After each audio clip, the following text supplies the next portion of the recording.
Hi everyone, we are going to start with the topic called as budget.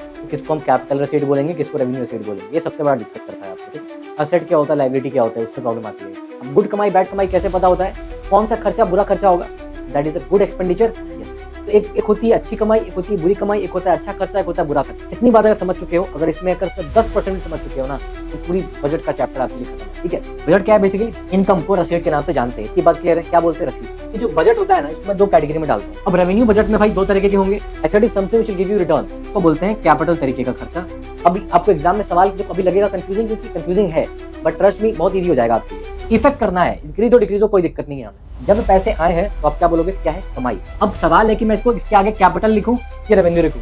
लेकिन अगर सरकार loan दे दे, बहुत कंसेप्चुअल है। अब बात करते हैं असेट के बारे में। एग्जांपल इसका हो जाएगा डिसइन्वेस्टमेंट ऑफ पीएसयू। पैसा दूर जा रहा है, पास आ रहा है, यहाँ कैपिटल कैटेगरी का लिखूं या रेवेन्यू का लिखूं। पैसे अगर बाहर जा रहे हैं तो for sure it's an expenditure. कैसे याद करना है, समझना कैसे। अगर कैपिटल एक्सपेंडिचर ज्यादा आ जाए, तुम्हारा खर्चा कहाँ जाता है। ये मत देखना कि इंटरेस्ट पेमेंट देख के इसको कैपिटल कैटेगरी में डालना। यही करा दूंगा सारे, जिंदगी में कोई सवाल गलत नहीं होगा, trust me. Everyone, we are going to start with the topic called as budget. ठीक है, मोस्ट डरावना टॉपिक है आपका। आप इसको देख के डरते होगे कि क्या होता है क्या नहीं होता। इसमें एक दो चीज़ बड़ा कंफ्यूज करती है आपको कि किसको हम कैपिटल रसीट बोलेंगे, किसको रेवेन्यू रसीट बोलेंगे। ये सबसे बड़ा दिक्कत करता है आपको, ठीक है। एक और सी दिक्कत क्या करती है आपको, मुझे पता है कहाँ प्रॉब्लम आती है सबसे ज़्यादा। यही प्रॉब्लम आती है, असेट क्या होता है, लायबिलिटी क्या होता है, उसमें प्रॉब्लम आती है। एक और प्रॉब्लम ये आती है भाई, जो भी एक ऑप्शन दे देगा क्वेश्चन में आपको, बोलेगा भाई कि which of the following are in the capital receipt, the following are the in the revenue receipt, या कैपिटल एक्सपेंडिचर, रेवेन्यू एक्सपेंडिचर। ये एक जगह दिक्कत आती है। एक जगह और कहाँ दिक्कत आती है, एक टर्म है फिजिकल डेफिसिट, उसके टाइप्स हैं। मतलब उसमें और भी कैटेगरीज़ हैं। एक प्राइमरी डेफिसिट होता है, एक रेवेन्यू डेफिसिट होता है, एक इफेक्टिव रेवेन्यू डेफिसिट होता है। आप कन्फ्यूज़ होते हो इन सब के बारे में, ये क्या चीज़ है ये। ट्रस्ट मी, ये लेक्चर देख लो, 1 घंटा लूँगा, ज़्यादा नहीं लूँगा मैं आपसे। 1 घंटे के आस-पास में एवरीथिंग अबाउट बजट। हर साल एक क्वेश्चन आता ही है इससे घुमा फिरा के। You will be able to answer those questions. तो let's get started with the budget. सबसे पहली चीज़, बजट में क्या है, मैं आपसे पूछूँ सिंपल भाषा में कि बजट क्या होता है? आप क्या समझते हो बजट से? तो जैसे मान लो कि मैं अगर लेट्स से कि हम लोगों ने कमाना चालू किया, तो हम अपना बजट बनाएँगे भाई कितना खर्चा करते हैं और कितना कमाते हैं, राइट? मेरे कमाने की सोर्स क्या होगी, मेरी सैलरी होगी, और खर्चा मेरे एक्सपेंसेस होंगे, कहाँ खर्चा कर रहा हूँ। अब मान लो मैंने कुछ खर्चे कर दिए, ऐसे ही रेस्टोरेंट में चला गया, पार्टी कर ली, कहीं कुछ चला गया, ऐसे कुछ कर लिया। Those are just expensive which will won't come back, which won't give me return. लेकिन मान लो मैंने उसी पैसे से गोल्ड खरीद लिया, या उसी पैसे से कहीं इन्वेस्टमेंट कर दिया, और that is going to give me some return. तो खर्चे भी 2 तरह के हो सकते हैं मेरे। एक खर्चा वो जो कोई रिटर्न ना दे, एक खर्चा वो जो मुझे कुछ रिटर्न दे दे कभी ना कभी, ठीक? अब जो मेरी आमदनी है, मैं 1 लाख रुपए मान लो मैं सैलरी कमाता हूँ, मेरी कंपनी मुझे 1 लाख रुपए देती है। फर्ज़ करो एग्ज़ाम्पल, 1 लाख रुपए मैं कमाता हूँ सैलरी से, और हर महीने मैं किसी न किसी दोस्त से 20,000 रुपए उधार लेके आ जाता हूँ। तो मेरी नेट कमाई घर पे कितनी आ रही है? 1,20,000 रुपए। लेकिन उसमें से मेरी अच्छी कमाई कौन-सी है? वो 1 लाख जो मैं सही में कमा रहा हूँ। वो जो 20,000 मैंने एक्स्ट्रा माँग कर लाया है, वो मेरे पास कमाई तो मुझे दिख रही है। That is a part of my income. लेकिन that is a bad income. Why? Because मैंने लोन ले लिया है भाई। लोन इज़ अ लायबिलिटी, सर पे बोझा है, कभी तो लौटाना पड़ेगा उसको, बदले में इंटरेस्ट भी देना है उसको। So these income are the bad incomes, right? और दोस्त खर्चा which I'm spending on let's say going on party में खर्चा कर रहा हूँ, या कहीं घूमते हुए कर रहा हूँ, तो वो पैसा मुझे कोई रिटर्न नहीं देगा, right? Those are the bad खर्चा। बट वही खर्चा मैंने अगर कहीं ज़मीन लेने में कर दिया, या सोना खरीद लिया उसका, दैट इज़ अ गुड खर्चा। क्यों? क्योंकि रिटर्न मिल रहा है उसके ऊपर। इसका मतलब one thing I am very clear कि खर्चा कैन बी ऑफ गुड खर्चा एंड बैड खर्चा, कमाई कैन बी गुड कमाई एंड बैड कमाई। क्लियर? अब गुड कमाई, बैड कमाई कैसे पता होता है? कि मैंने अगर अपने सर पे एक बोझा क्रिएट कर लिया, लायबिलिटी क्रिएट कर ली, तो मैं बोलूँगा पैसा तो आया लोन वाला, लेकिन सर पे एक लायबिलिटी क्रिएट कर ली। ठीक? दिस इज़ अ बैड खर्चा। एक और चीज़ क्या हुआ? 1 लाख सैलरी थी। 1 महीने मैंने क्या करा कि 20,000 रुपए उधार ले लिया, और मेरे पास एक प्लॉट रखा हुआ था, उसका मैंने एक छोटा-सा हिस्सा 10,000 में बेच दिया। मैंने अपने एसेट को, जो मेरा प्लॉट था, उसका 10,000 में मैंने बेच दिया। मेरे पास दिखने को मुझे लगेगा कि डेढ़, मान लो कि उसको मैंने 10,000 क्या 30,000 में बेच दिया। तो मेरे को लगता है, दिखेगा कि अरे भाई 1 लाख की जगह 1.5 लाख इनकम हो गई मेरी। माय इनकम हैज़ इंक्रीज़्ड, लेकिन that income has been increased by bad income. Why? Because of 2 things. एक तो पहले मैंने लोन लिया, तो अपनी लायबिलिटी को बढ़ा लिया, क्योंकि उसको रिटर्न करना, दैट्स माय लायबिलिटी। और दूसरा, कि जो मेरा ज़मीन मेरा पहले एसेट था, मैंने बेच के अपने एसेट को कम कर लिया। ओह! इसका मतलब कि those income are the bad incomes which will either reduce my which either increase my liability, मतलब मेरे सर का बोझ बढ़ा दें, या फिर मेरा जो एसेट था, जो मेरी ताकत थी, उस ताकत को मैं कम कर दूँ। तो ही तो बुरा होगा ना। इस तरफ आ जाओ, खर्चे की तरफ आ जाओ। कौन-सा खर्चा बुरा खर्चा होगा? वैसा खर्चा जो मेरे एसेट को कम कर दे। सॉरी, वैसा खर्चा, अब मान लो मैंने मान लो कि किसी को सैलरी दे दी, मैंने क्या बोलते हैं, रेस्टोरेंट में खर्चा कर दिया, मैं पब में चला गया, मैं मूवी देख ली। लेकिन इस पैसे से तो कोई फ़र्क ही नहीं पड़ा, ना मेरा एसेट बढ़ा। क्या मूवी देखा तो मेरे ऊपर कोई लोन चढ़ गया है ना, क्योंकि मैंने अपने घर के पैसे से ही खर्चा किया है। खर्चा हो गया, लोन तो नहीं बढ़ा, मतलब लायबिलिटी भी नहीं बढ़ी, लायबिलिटी पे कोई इम्पैक्ट नहीं पड़ा। अच्छा, अब मैंने अगर मान लो कि मैं मूवी देखने चला गया, रेस्टोरेंट में खाना खा लिया, तो उससे ना ही मेरा भाई ना एसेट पे इम्पैक्ट पड़ा, ना लायबिलिटी पे इम्पैक्ट पड़ा, मतलब कि ना एसेट पे बढ़ा, ना लायबिलिटी घटा, कोई इम्पैक्ट ही नहीं पड़ा। तो मतलब वैसे खर्चे which won't impact the asset और लायबिलिटीज आर द बैड खर्चा, कि खर्चा भी कर लिया तूने, ना लायबिलिटी को कम किया, ना तूने अपने एसेट को बढ़ाया। लेकिन अगर मैंने वो खर्चा किया होता, मान लो ये जो मैंने 10-20 हज़ार रुपए का लोन लिया था, अगले महीने मुझे इस लोन को पे करना है, अब उस खर्चे को मैं अगर मान लो कि लोन पे करने के लिए खर्चा कर दूं, तो मैंने क्या करी, मैंने वो खर्चा तो किया, लेकिन दैट खर्चा हैज रिड्यूस्ड माई लायबिलिटी। तो बताओ वो खर्चा अच्छा हुआ बुरा हुआ? अच्छा हुआ, क्यों? क्योंकि मेरे सर के बोझे को कम करा उसने। That is a good expenditure. Yes. एक और चीज क्या, अब उस खर्चा करके मैं अगर एसेट को बढ़ा लूं, तो भी इज अ गुड खर्चा।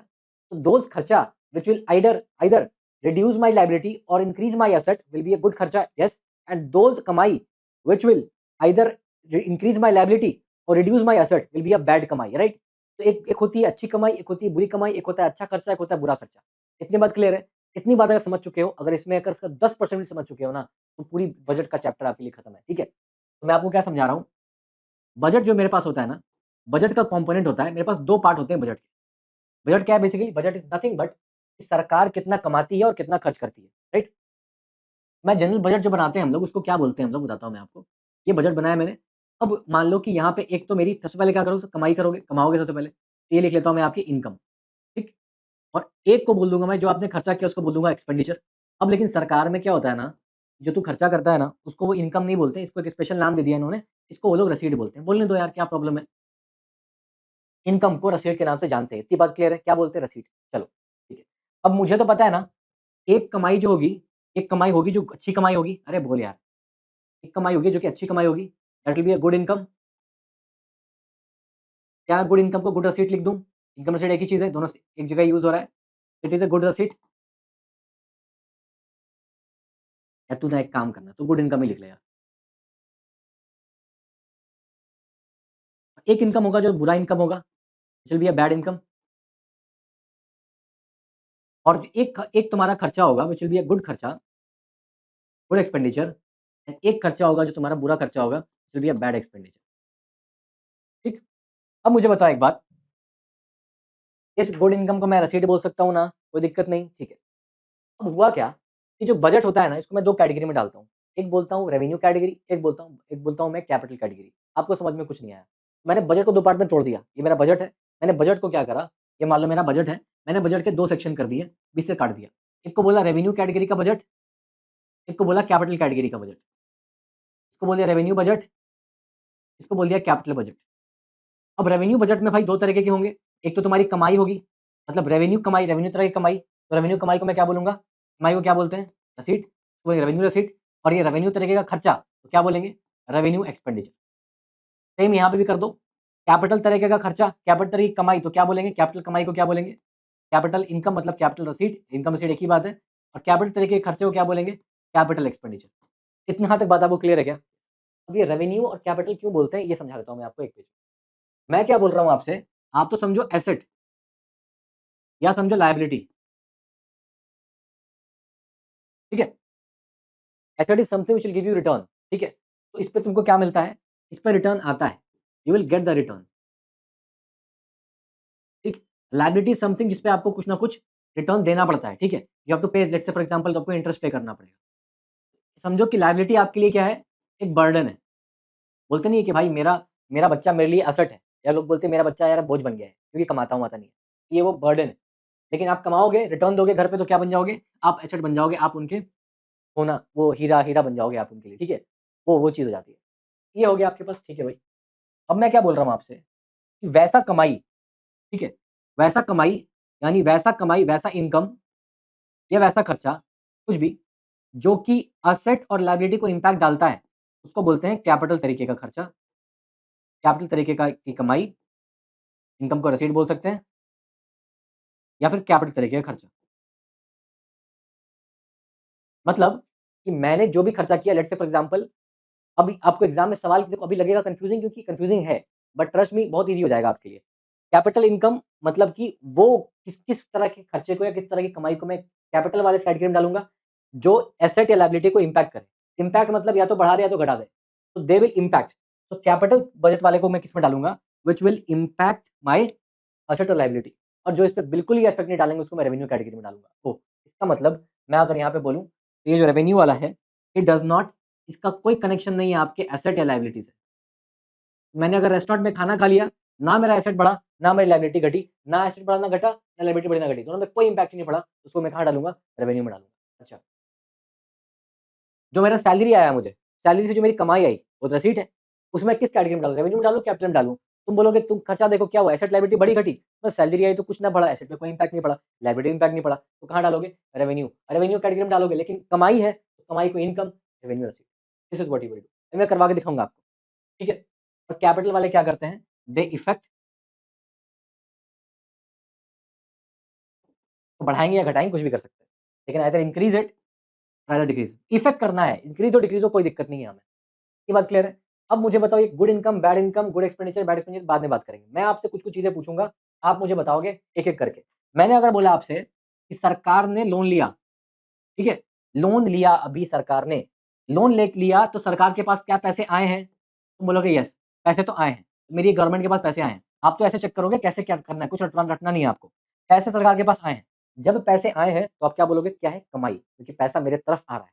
तो कमाई, इतनी बात तो श्योर है कि कमाई को मैं रिसीट लिख सकता हूँ? यस। अब सवाल है कि मैं इसको इसके आगे कैपिटल लिखूँ कि रेवेन्यू लिखूँ? कैसे चेक करोगे? तुम देखो कि लोन लिया तो क्या एसेट बढ़ा या लायबिलिटी पे कोई इम्पैक्ट पड़ा? तुम बोलोगे लोन लिया तो एसेट पे कोई इम्पैक्ट तो पड़ा नहीं, लेकिन लायबिलिटी जरूर बढ़ गई, क्योंकि लोन लिया तो मेरी लायबिलिटी बन जाती है, क्योंकि रिटर्न देना पड़ेगा उसके लिए।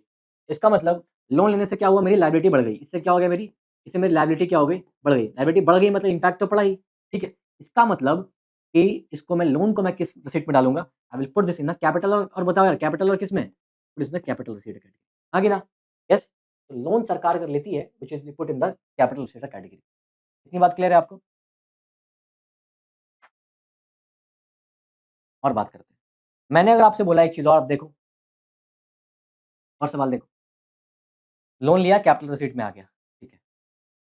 लेकिन अगर सरकार लोन दे दे, उल्टा करे, सरकार मान लो स्टेट गवर्नमेंट को किसी को लोन दे दे, मान लो loan given by the central government to state government, loan दे दे। अब सरकार ने लोन दिया, तो ध्यान सुनना मेरी बात, बहुत कंसेप्चुअल है। सरकार ने लोन दिया, ठीक? यू विल बी सेइंग कि सरकार के पास से पैसे चले गए। यू विल से कि ये तो सरकार के एसेट का लॉस हो गया। You will thinking like that, but it is not the loss of asset, but rather it's a creation of asset. Why? Because तूने जब लोन दिया, whenever you give loan, you create an asset. Why? Because every loan, मैं अगर किसी को loan दूँगा तो मुझे बदले में इंटरेस्ट मिलेगा। मैंने क्या बताया था कि आती हुई चीज़ आता हुआ रिटर्न एसेट बनता है। तो loan given by the government will be an asset to the government. तो ये क्या हो जाएगा? It will be an asset. तो ये क्या होगा? It will be an asset. इसने अपने एसेट को बढ़ाया क्यों? क्योंकि अब ये जो जिसने भी लोन लिया है, वो क्या करेगा? इसको इंटरेस्ट देगा। रेगुलर इनकम का सोर्स हो गया ना, तो एक एसेट बन गया। अच्छा, इतनी बात तो क्लियर है कि एसेट को कर रहा है। और मुझे बताओ कि पैसे आए हैं कि पैसे गए हैं? लोन देने पे पैसे आते हैं कि जाते हैं? पैसे जाते हैं। तो ये खर्चा हो गया इसका मतलब फॉर श्योर। इसका मतलब तो मैं इसको एक्सपेंडिचर तो लिखूँगा ही लिखूँगा। एक्सपेंडिचर लिखूँगा, लेकिन अब मुझे सवाल है कि मैं इसको कैपिटल एक्सपेंडिचर लिखूँ कि मैं इसको रेवेन्यू लिखूँ? ये सवाल है। तुम बोलोगे एसेट पे इम्पैक्ट डाला है, यस। द मोमेंट एसेट या लायबिलिटी पे इम्पैक्ट डाला है, तो तुम बोलोगे क्या? रेवेन्यू तो नहीं होगा, कैपिटल होगा। कैपिटल इफेक्ट डालता है, तो क्या हो जाएगा अगेन? यू विल राइट यहाँ पे कैपिटल एक्सपेंडिचर। ये कैपिटल रिसीट था, ये कैपिटल एक्सपेंडिचर है। मतलब यू विल से, अब तुम बताओ अच्छी बुरी कमाई क्या है? यू विल टेल मी, मैं नहीं बोलूँगा। पैसे आए हैं, कमाई है, इनकम है, रिसीट है, ठीक है। कैपिटल कितने तरह की रिसीट है? यस। इस रिसीट से क्या हुआ? तुम्हारी लायबिलिटी बढ़ गई। अच्छा सर, लायबिलिटी तुम्हारी बढ़ गई, तो पैसा तो आया तुम्हारे पास, लेकिन तुमने अपने सर पे बोझ बढ़ा लिया है, लोन ले लिया है। अच्छा है कमाई की बुरा कमाई? बुरी कमाई, and that is why it's a bad income. Income तो है, but it's a bad income. ये तूने खर्चा किया क्या लोन देकर? लेकिन लोन देकर तूने क्या करा? एक एसेट क्रिएट किया है, and that's why you have created an asset. जैसे ही लोन देकर तुमने एसेट क्रिएट किया, इट्स अ गुड एक्सपेंडिचर और बैड एक्सपेंडिचर? गुड, क्यों? क्योंकि तुमने एक continuous source of income create कर लिया है, तो it's a good expenditure. Clear है? यही करा दूंगा सारे, जिंदगी में कोई सवाल गलत नहीं होगा, ट्रस्ट मी। और देखो, थोड़ा सा पेशेंस की जरूरत है बस, फल मिलेगा जीवन में और यहाँ क्लास में भी, ठीक है। अब देखो, लोन के बारे में बात कर ली मैंने, अब बात करते हैं एसेट के बारे में, ठीक है। अब मान लो सरकार ने क्या करा, सरकार के पास कोई पीएसयू में शेयर था, उसके लिए शेयर था, तो उसपे क्या था, सरकार का कोई पीएसयू है, लगता है ओएनजीसी है, कोई कोई पीएसयू है, वो जितनी कमाई करता है सरकार को डिविडेंड मिलता है, मतलब उसपे कमाता है सरकार। अब सरकार ने अपना बाप, मान लो कि पहले 70% शेयर था, 5% शेयर को बेच दिया, मतलब सरकार ने अपने शेयर को डिसइन्वेस्ट कर दिया। Disinvestment of any PSU. अगर सरकार ने अपने एसेट को बेचा, मतलब अपने एसेट को सरकार ने क्या करा, सेल कर दिया। जैसे सरकार ने एसेट को सेल किया तो इसका मतलब क्या है कि सरकार के पास पैसे आते हैं कि जाते हैं। अगर एसेट को बेचा है तो बेच के सरकार तो पैसे कमाएगी, सरकार के पास पैसे तो आ जाएंगे। मनी का फ्लो सरकार की तरफ होगा कि दूर होगा, सरकार की तरफ होगा, मतलब इनकम होगा कि क्या होगा, यू विल से कि for sure it's an income. Income तो है, इनकम है तो मैं रसीट लिख दूंगा। Yes, now the question is कि मैं यहाँ पे क्या लिखूं, इसको मैं रेवेन्यू कैटेगरी में डालूं कि कैपिटल कैटेगरी। तुम क्या बोलोगे कि इससे असेट पे इंपैक्ट पड़ा है क्या, लायबिलिटी इंपैक्ट पड़ा है क्या? तुम लायबिलिटी को इंपैक्ट नहीं पड़ा, लेकिन असेट क्या हो गया आपका, असेट बेचा तो असेट कम हो गया, मतलब शेयर क्या हो गया, कम हो गया। इसका मतलब your asset has been decrease, asset पे इंपैक्ट तो पड़ा। जैसे इंपैक्ट पड़ा मैं क्या बोलूंगा, I will put this in the capital category. बोले यार हाँ कि ना।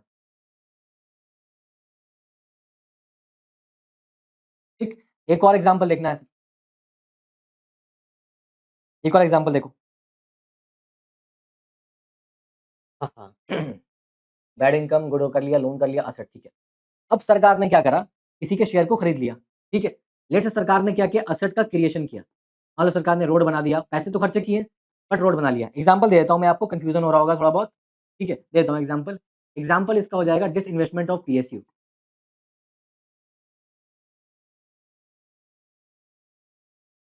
इसका एग्जांपल हो जाएगा इंफ्रास्ट्रक्चर बिल्डिंग,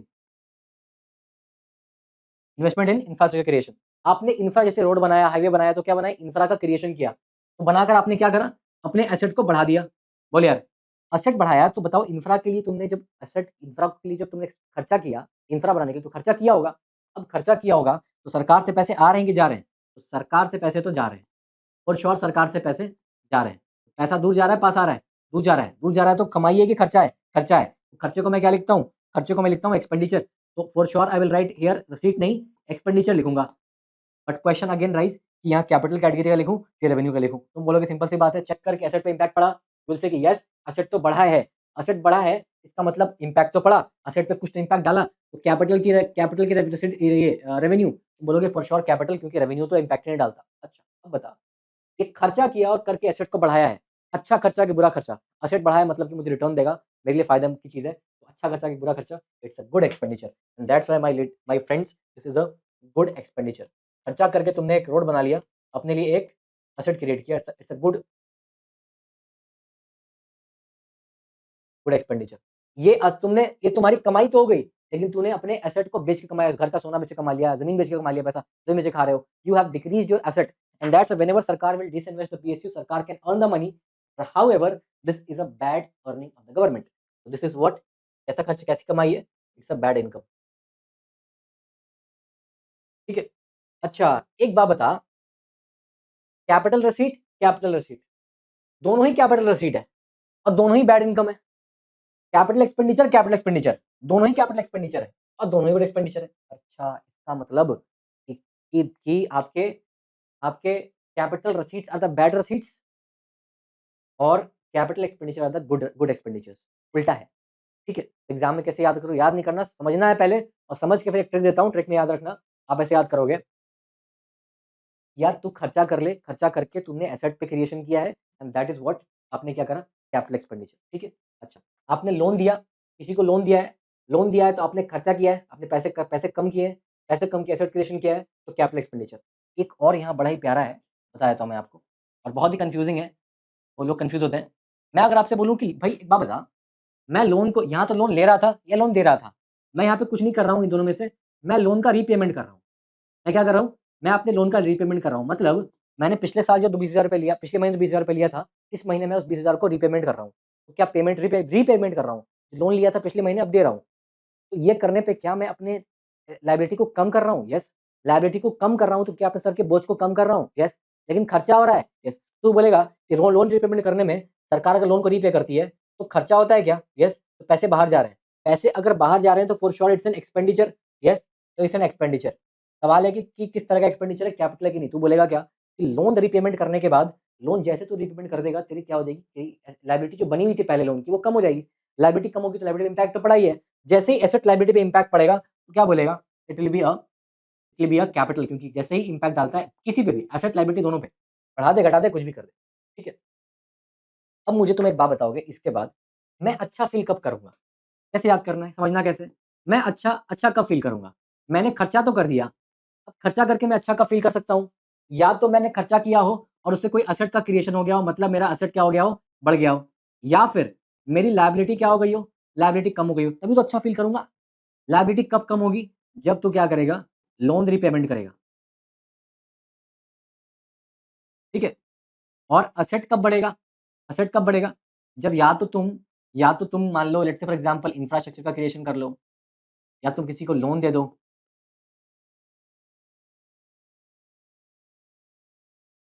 सेंट्रल गवर्नमेंट अगर स्टेट गवर्नमेंट को लोन देती है तो state government is going to give interest to central government and that is why it will earn, उसकी अर्निंग का सोर्स बन जाता है, ये एसेट है। इसका मतलब all the expenditure which will be impacting asset और इंक्रीजिंग द एसेट और decreasing the liability will be kept in the category of good expenditure which is essentially called as a capital expenditure. Capital expenditures by its essence are the good expenditures,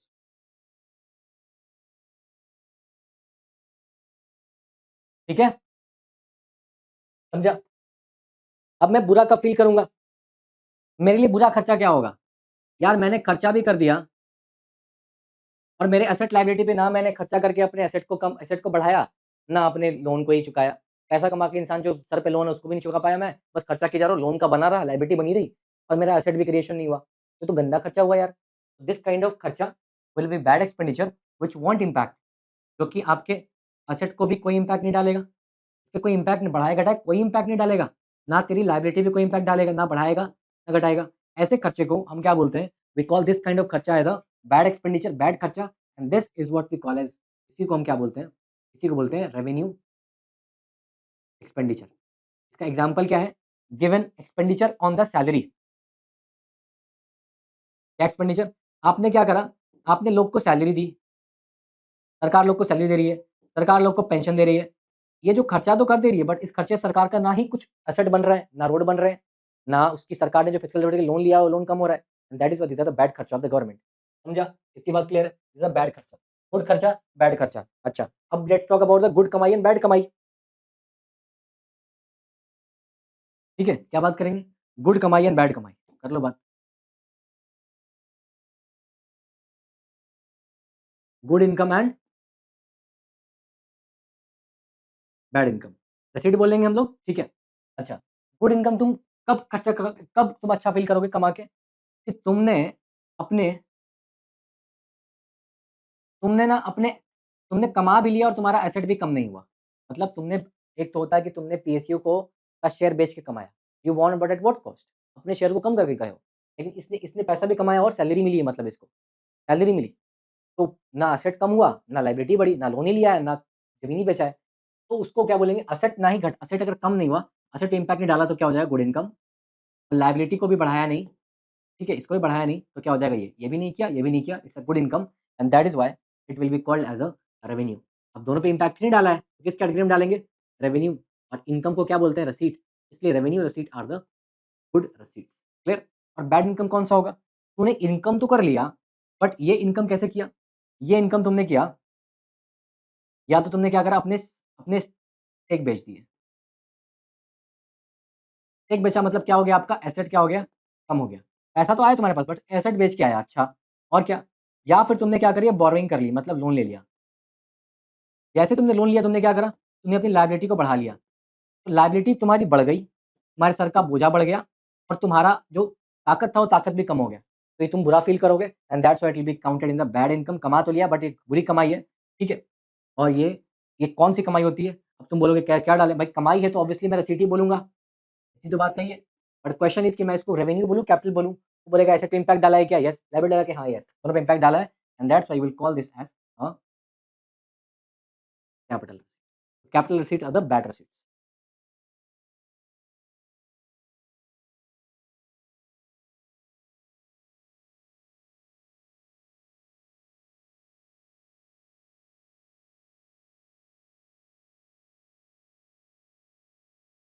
ठीक है? अब इस वाले page में तुम आ जाओ। अब तुम बताओगे, मैं भरूँगा, ठीक है? अच्छा इनकम कौन-सा होगा? बुरा इनकम, गुड एक्सपेंडिचर, अच्छा खर्चा, बुरा खर्चा। बोल दो, तुम बोलो। खर्चा अच्छा कौन-सा होगा? खर्चा किया और एसेट को बढ़ाया या एसेट को या लायबिलिटी को कम किया। यानी तुम पैसा कमा रहे हो, कमा के तुमने अपना जो बाबा ने लोन लिया था वो लोन को रीपे किया, एजुकेशन लोन को, और एक ज़मीन का प्लॉट ले लिया, तो अच्छा खर्चा होगा, पापा सर पे हाथ डालेंगे, बोलेंगे हाँ बढ़िया काम किया बेटा, तो क्या हो जाएगा तुम्हारा, एक गुड एक्सपेंडिचर हो जाएगा। सो इट विल इम्पैक्ट मतलब असेट को बढ़ाया और लायबिलिटी को कम किया, इम्पैक्ट किया तो कौन से में डालूंगा मैं, कैपिटल डालूंगा, एंड दैट्स वाई ये इसमें कौन सी कैटेगरी आएगी, तुम्हारा आएगा कैपिटल एक्सपेंडिचर। ऐसे कर लेगा यार, बैड एक्सपेंडिचर, खर्चा भी किया और कोई कमाई भी नहीं है, मतलब सैलरी पे खर्चा, वो खर्चा, तो सैलरी वाली खर्चा कौन सा, इम्पैक्ट नहीं डाला तो कौन सा होगा, रेवेन्यू वाला होगा। बैड खर्चा कौन सा होगा,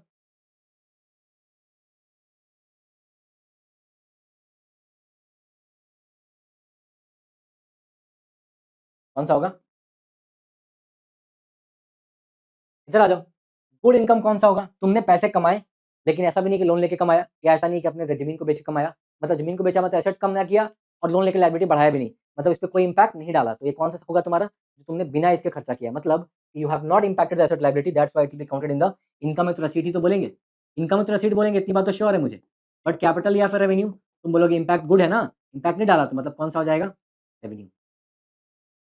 ठीक, और बैड इनकम का मतलब है तुम्हारा इंपैक्ट तो डालेगा, है ना, लोन लेके कर लिया या फिर शेयर बेच के कर लिया, तो कौन सा होगा, तूने कमा तो लिया है बट क्या करके कमाया, समझ गया मेरी बात, this is what it is in that sense. ठीक है, तो देखो एक बार अच्छे से दिख रहा है, ठीक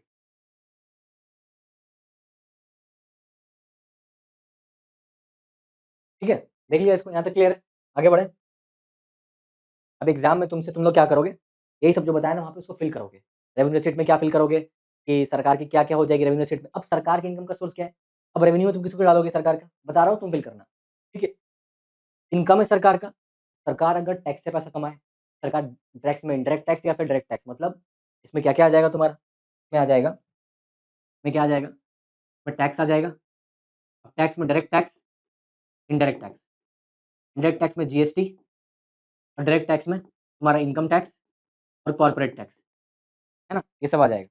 कैपिटल रिसीट में क्या आएगा, तुमने पैसा तो कमा लिया, बट कैसे कमाया, या तो तुमने क्या करा, बोरिंग ले ली, सरकार ने फिजिकल डेफिसिट के लिए लोन से बोरिंग ले ली, ठीक, या फिर what you have done is that, आपने क्या करा, आपने what you have done is that आपने अपने शेयर को बेच दिया, तो आपने क्या करा, डिसइन्वेस्टमेंट ऑफ पीएसयू, ठीक। कैपिटल एक्सपेंडिचर जो अच्छा वाला होगा वो कैसे होगा, वो कैसे कैलकुलेट करोगे, टेबल से, कि यार अच्छे वाले के लिए तुमने क्या करा होगा, you would have some infrastructure में इन्वेस्ट किया होगा, सरकार ने किसी को लोन दिया होगा, and blah blah blah. Bad expenditure, जो आपने सरकार का कुछ नहीं क्रिएट कर रही है, खर्चा भी हो गया, कुछ हुआ भी नहीं, जैसे सरकार जो लोगों को सैलरी दे रही है, सरकार जो लोग को पेंशन दे रही है, सरकार जो लोग के लिए वेलफेयर स्कीम ला रही है, सब्सिडी दे रही है, वगैरह वगैरह, ठीक है, दिस इज व्हाट इट, ठीक है, ये सारा तुम्हारा हो गया। एग्जाम में ये सब पूछता है किसको किस कैटेगरी में डालेंगे, वही सवाल बनता है एग्जाम में, और कुछ खास सवाल नहीं बनता है, ठीक है, इतनी बात क्लियर होगी आपको। अब आते हैं आगे, ये सब देख लिया, सारा कुछ एकदम क्लैरिटी आपको है 100%, यही बजट है, this is the essence of budget. अब बजट में आपको इसके बाद क्या होगा, कि कुछ सरकार के खर्चे हैं, कुछ सरकार की कमाई है, अरे हाँ कि ना, यस, तो सरकार का खर्चा अगर कमाई से ज़्यादा हो गया तो क्या होगा, सरकार को लगेगा भाई मेरे पास पैसे कम हो गए, and that will be called as deficit, and this is what we call as fiscal deficit, when the total खर्चा of the government exceeds the total कमाई of the government, this will lead to situation which is called the fiscal deficit, ठीक है। अब total खर्चा government का कैसे निकालेंगे, तुम बोलोगे क्या, मैं अगर बोलूँ सरकार का टोटल खर्चा मतलब टोटल एक्सपेंडिचर, अगर ये ज़्यादा है और फिर टोटल कमाई, 1,00,000 कमाते हो, 1,20,000 खर्चा कर दिए हो, है ना? तो इनकम को पे क्या लिख सकता हूँ, रसीट, इतना तो तेज़ हो चुके हो आप लोग पढ़ते-पढ़ते, ठीक है? अगर ये ज़्यादा है मतलब कि ये बड़ा है, इनके बीच का जो डिफरेंस होगा वही क्या हो जाएगा, फिजिकल डेफिसिट हो जाएगा। तो क्या मैं इसको एक तरीके से और लिख सकता हूँ क्या? मैं इसको क्या लिख सकता हूँ क्या, total expenditure minus total receipt, लिख सकता हूँ कि नहीं? हाँ या ना बोलना यार। Is equal to what? Is equal to physical deficit, यही तो डेफिसिट है, कमी यही तो है। कमी क्या होगा? अरे भाई ये 120 है, 1,20,000 है, 1,00,000 कमाते हो, 1,20,000 खर्चा करते हो। तो 1,20,000 ये है, 1,00,000 ये है। अरे यार 1.2 लाख ये है और 1 लाख ये है। मुझे निकालना है कितना कमी हो रही है, कितने की डेफिसिट हो रही है। तो क्या बोलेगा, जितना कमाई ज़्यादा है तो कमाई में से खर्चा, सॉरी खर्चा ज़्यादा है तो खर्चे में से कमाई को कम कर दो, 1.2 में से घटा दो, तो टोटल खर्चा टोटल कमाई को घटा दो, तो फिजिकल डेफिसिट आ जाएगा, and this is what is the formula of physical deficit. Fiscal deficit equal to total खर्चा of the government with minus total कमाई of the government. But the question is, अब तो तूने खर्चा कर दिया है, अब तो खर्चा कर दिया है, ये जो खर्चा का पानी, जो पैसा जो कम बचा 1,20,000 तूने खर्चा कर दिया, 1 लाख कमाया था, 20,000 आया कहाँ से? तुम क्या करोगे उस 20,000 को, उस 20,000 को, ये बोल यार, उस 20,000 को तो तुम क्या करोगे? लोन लोगे किसी से, and that is why this 20,000 what you will do here is, इस 20,000 को किसी से क्या करोगे? यू बोरो करोगे। ठीक है? अब द क्वेश्चन इज कि बोरो कहाँ से करोगे? अब आरबीआई के पास, गवर्नमेंट के पास पैसा, ऑप्शन क्या बचता है? कहाँ से ये उधार मांगेगी? आपसे, मेरे से मांगेगी? हाँ, मांग सकती है, बट डायरेक्टली घर से घर आके नहीं मांगेगी। तो कैसे मांगेगी वो बताता हूँ मैं आपको। तो अब गवर्नमेंट के पास 3 ऑप्शन बचते हैं यहाँ पे, ठीक है? ऑप्शन नंबर 1, या तो आरबीआई के पास जाए, आरबीआई को बोले कि भाई ऐसा करो, तुम मेरे लिए नोट छाप दो, print the currency, and this thing is called as the monetization of deficit. Deficit को आपने मोनेटाइज करके, पैसा छाप के आपने उसको फिल किया है। तो this is what is called as the, अगर बोरो करके आप क्या करते हो, you do the deficit financing. इसको क्या बोलते हैं? इस प्रोसेस को बोलते हैं डेफिसिट फाइनेंसिंग।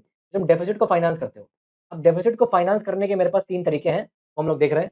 पहला है कि आरबीआई के पास जाओ और आप बोलो क्या इसको, कि भाई आरबीआई ऐसा करना भाई, कि मोनेटाइजेशन ऑफ डेफिसिट कर दे, कि मेरे लिए नोट छाप दे भाई, प्लीज ना, दिक्कत हो गई है, ज्यादा खर्चा कर दिया है कमाई से। ठीक है? तो मोनेटाइजेशन ऑफ डेफिसिट।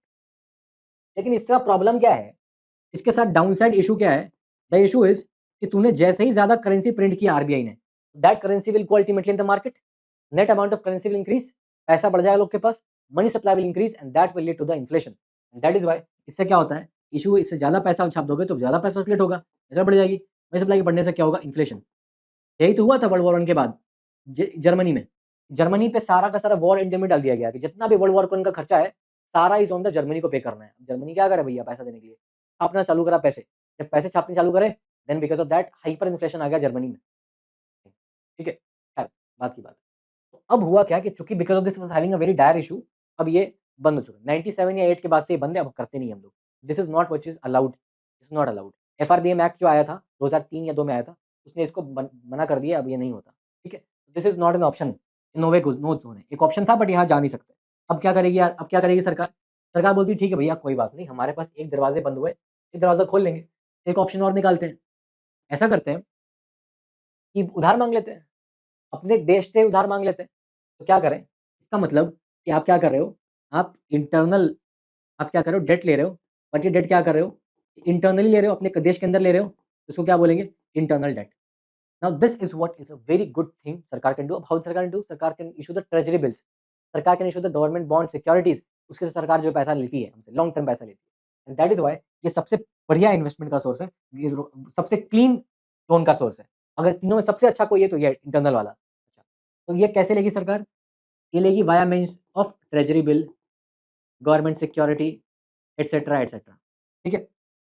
एक और तरीका भी है, सरकार बोलती है भाई सारे तरीके एक्सप्लोर कर लेते हैं, एक और तरीका यहाँ पे एक्सप्लोर कर लेते हैं।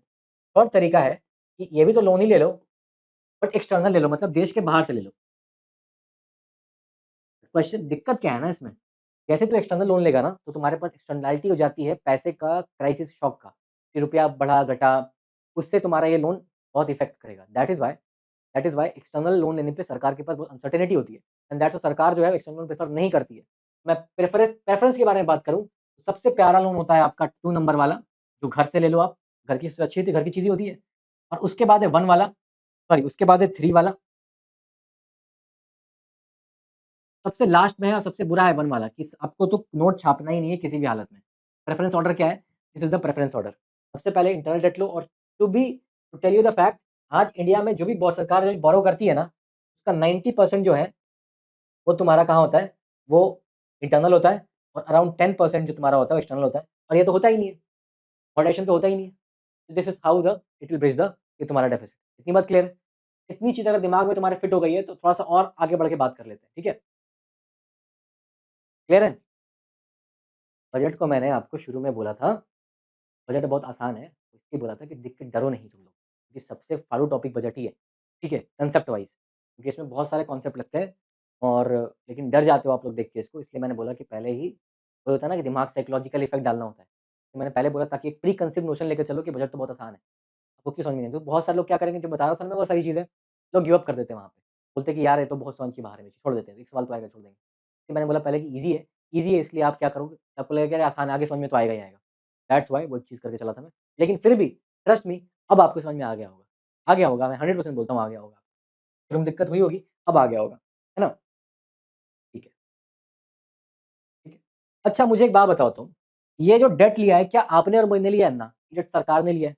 क्या सरकार के डेट को मैं पब्लिक डेट बोल सकता हूँ? अरे बोल यार, जो पब्लिक सेक्टर बैंक सरकारी बैंक को मैं क्या बोलता हूँ? Public sector bank. सरकारी पीएसयूज़ को मैं क्या बोलता हूँ? Public sector undertaking. मैं क्या सरकारी लोन को पब्लिक पब्लिक लोन नहीं बोल सकता हूँ? लोन का एक टेक्निकल नाम है डेट। तो मैं अगर इसको पब्लिक डेट बोल दूँ, तो आपको कोई परेशानी है मेरे से? कोई दिक्कत है तो बता दो। If I just call it as a public debt, नहीं, बिल्कुल नहीं। यूपीएससी ने क्या क्वेश्चन पूछा? यूपीएससी पूछती है, इंडिया का जो पब्लिक डेट है, it is denominated by the dollars. तो क्या बोलेगा? भागो यहाँ से। क्यों? क्योंकि एक्सटर्नल डेट होगा तो ना डॉलर में होगा। और दूसरी बात, एक बात और पूछ लिया अगर आपसे कि इंडिया का मेजॉरिटी जो पब्लिक डेट प्रोफाइल है, उसमें एक्सटर्नल डेट ज़्यादा है, तो बोलेगा नहीं, internal that is 90%। Yes, this is what it is. Clear? इतनी बात आपको अभी तक क्लियर हो गई है। अब हम लोग थोड़ा-सा और आगे जाके बात इस फ़ॉर्मूला को अगर मैं थोड़ा-सा और आगे जाके आपके लिए इलैबोरेट करूँ, ठीक है? तो मैं क्या टोटल एक्सपेंडिचर को क्या मैं ऐसा लिख सकता हूँ? Can I right it as total expenditure को मैं लिख सकता हूँ? इसमें कित टोटल में क्या होगा? 2 तरह के खर्चे हैं, एक कैपिटल तरह का खर्चा, एक रेवेन्यू तरीके का खर्चा। तो कैन आई राइट इसमें कि टोटल एक्सपेंडिचर को I can write capital expenditure plus revenue expenditure. अरे बोल यार, आगे ना? यस, माइनस टोटल रसीद को मैं लिख सकता हूँ, 2 तरह की रसीद है, एक कैपिटल तरह की रसीद है, एक रेवेन्यू तरह की रसीद। तो क्या हो जाएगा माइनस, तो ब्रैकेट में कर दिया, एक हो गया कैपिटल रसीद प्लस रेवेन्यू रसीद। बोलो यार, कर सकते हैं क्या? बिल्कुल कर सकते हैं, क्यों नहीं कर सकते?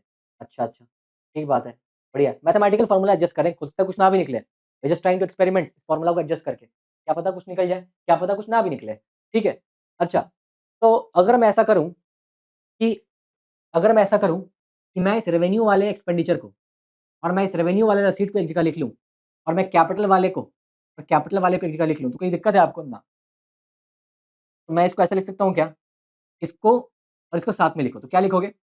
इसको you will write as revenue expenditure, revenue का खर्चा माइनस माइनस ये ब्रैकेट के अंदर जाएगा माइनस तो माइनस हो जाएगा, ये प्लस वाला माइनस हो जाएगा, माइनस रेवेन्यू का रसीद। बोलो, प्लस इसके आगे प्लस है, तो इसके आगे प्लस। कैपिटल वाला एक्सपेंडिचर, कैपिटल वाला खर्चा माइनस कैपिटल वाला रसीद, ये माइनस नहीं हो जाएगा, कैपिटल वाला रसीद। अरे बोल यार, कोई दिक्कत? नहीं दिक्कत, ठीक। अगर मैं इस वाले पार्ट को अगर मैं ध्यान से देखूँ, तो मुझे क्या दिखेगा? रेवेन्यू वाला खर्चा माइनस रेवेन्यू वाली वाली कमाई। तुम्हारा खर्चा क्या इससे ज़्यादा है? यस। अब रेवेन्यू वाला खर्चा कौन-सा था? बता दे मुझे। वो खर्चा जो तुमने सैलरी पे खर्चा किया और रेवेन्यू वाली कमाई कौन-सी थी? अच्छी कमाई थी, ठीक है? इसका मतलब the money you are earning from the tax is less than the money you are giving on the money you are giving on the salaries, means you are doing a very bad job in managing your salary, ठीक है? अच्छा, तो क्या मैं इसको ये लिख सकता हूँ? रेवेन्यू रेवेन्यू डेफिसिट, अरे बोल यार, रेवेन्यू तरीके का बजट का डेफिसिट है plus capital expenditure capital receipt, क्या लिख सकता हूँ? Capital deficit. हालाँकि ऐसी कोई चीज़ होती नहीं है, रेवेन्यू डेफिसिट ही होता है जनरली, हम कैलकुलेट बजट में ये दिखाते हैं डेटा आपको, इसका डेटा दिखाते नहीं है बजट, ठीक है? फिर भी देख लो, क्या रेवेन्यू डेफिसिट लिख सकता हूँ मैं इसको? बस इतनी बात समझ लो। अब मैं अगर आपसे बोलता हूँ एक बात मैं बोलता हूँ आपसे, इसका मतलब कि मेरा जो फिस्कल डेफिसिट है which will be equal to the revenue deficit plus capital deficit. अगर कैपिटल से क्या मतलब है? कि तुमने जो कैपिटल में खर्चा किया है और कैपिटल से जो कमाई करी है वो कम है, कोई दिक्कत नहीं है इससे कोई दिक्कत नहीं है तुम्हारी एज़ सच। हालाँकि मैथमेटिकली ये और प्रैक्टिकली भी it is not a right equation, बताया था मैं पहले ही आपको। I am just trying to tell you idea about कि क्या हो रहा है एक्चुअली में। तो कहने का मतलब ये है कि अगर तुम्हारा फिस्कल डेफिसिट ज़्यादा है और उसमें से रेवेन्यू वाला डेफिसिट ज़्यादा है, मीन्स इट मीन्स कि तुमने बहुत गलत सिचुएशन में हो तुम। क्यों? क्योंकि तुमने रेवेन्यू का खर्चा बहुत ज़्यादा कर दिया है। मतलब सैलरी पे, सब्सिडी पे बहुत ज़्यादा खर्चा कर रहे हो और उससे कोई रिटर्न नहीं आ रहा है and that is why it will be a bad very, very bad condition of deficit. लेकिन तुम्हारा डेफिसिट है और डेफिसिट अगर कोई आपसे पूछ ले क्या फिस्कल डेफिसिट हमेशा बुरा होता है? ज़रूरी नहीं है हमेशा बुरा हो। ये बुरा तब होगा जब फिस्कल डेफिसिट में रेवेन्यू डेफिसिट वाला कंपोनेंट बहुत ज़्यादा हो जाए। मतलब कि तुमने रेवेन्यू एक्सपेंडिचर बुरा खर्चा ज़्यादा कर दिया है। लेकिन तुमने अगर तुम्हारा अगर अच्छा खर्चा ज़्यादा है, मतलब तुम्हारा अगर कैपिटल एक्सपेंडिचर अगर ज़्यादा में आ जाए, ठीक है? अगर कैपिटल एक्सपेंडिचर ज़्यादा आ जाए तुम्हारा, तो क्या होगा? मतलब तुमने जो खर्चा किया उसे रोड्स बनाए, हाइवेज़ बनाए, इंफ्रास्ट्रक्चर बनाया, उससे लॉन्ग टर्म तुम्हारा रिजल्ट आएगा, तो that is a good expenditure, long term return आ जाएगा, बैलेंस हो जाएगा, हम भी लॉन्ग टर्म में ग्रो करेंगे। समझ गए मेरी बात?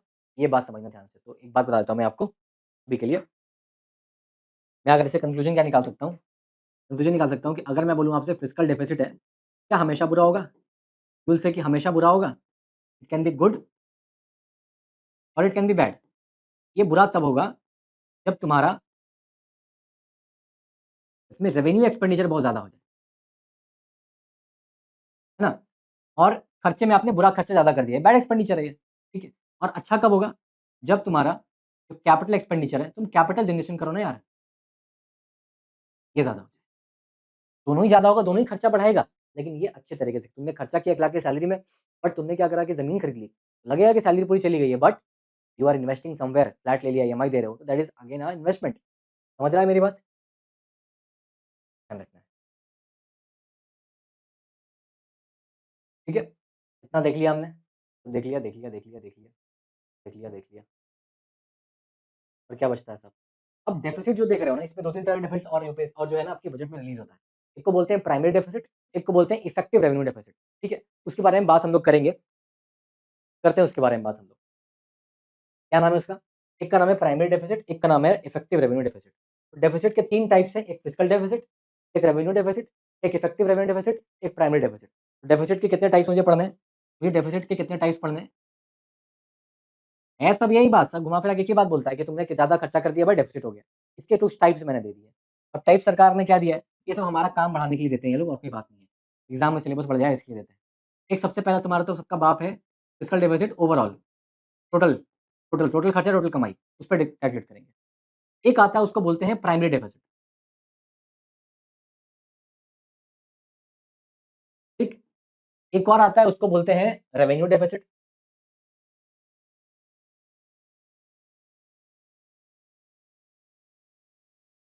और एक आता है उसको बोलते हैं इफेक्टिव।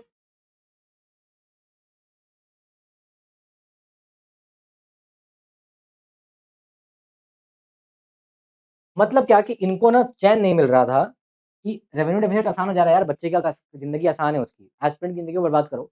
इसको ना और टफ बनाओ, इफेक्टिव रेवेन्यू डेफिसिट ले आओ ताकि दिमाग खराब हो जाए इनका पढ़ के, पागल हो जाए पढ़ के। कि वो लोग इसको उठा के ले आए। है इस कुछ नहीं है इसमें, बहुत आसान चीज़ है, ठीक है? लेकिन फिर भी लोग डरते हैं, मैं डराऊँगा नहीं आपको, आई will give you the simplest understanding possible, ठीक है?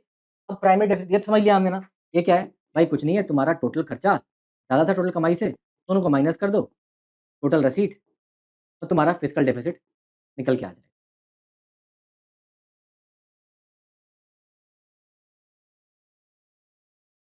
ये निकल के आ गया, इसमें कोई दिक्कत नहीं। अब प्राइमरी डेफिसिट क्या होता है? ये बड़ी अच्छी चीज़ समझाऊँगा मैं आपको, ठीक है? जैसे मैं एक चीज़ दिखाता हूँ आपको, इस साल के बजट का मैं आपको डेटा दिखाता हूँ, 1 मिनट रुक जाओ, let me just check it out.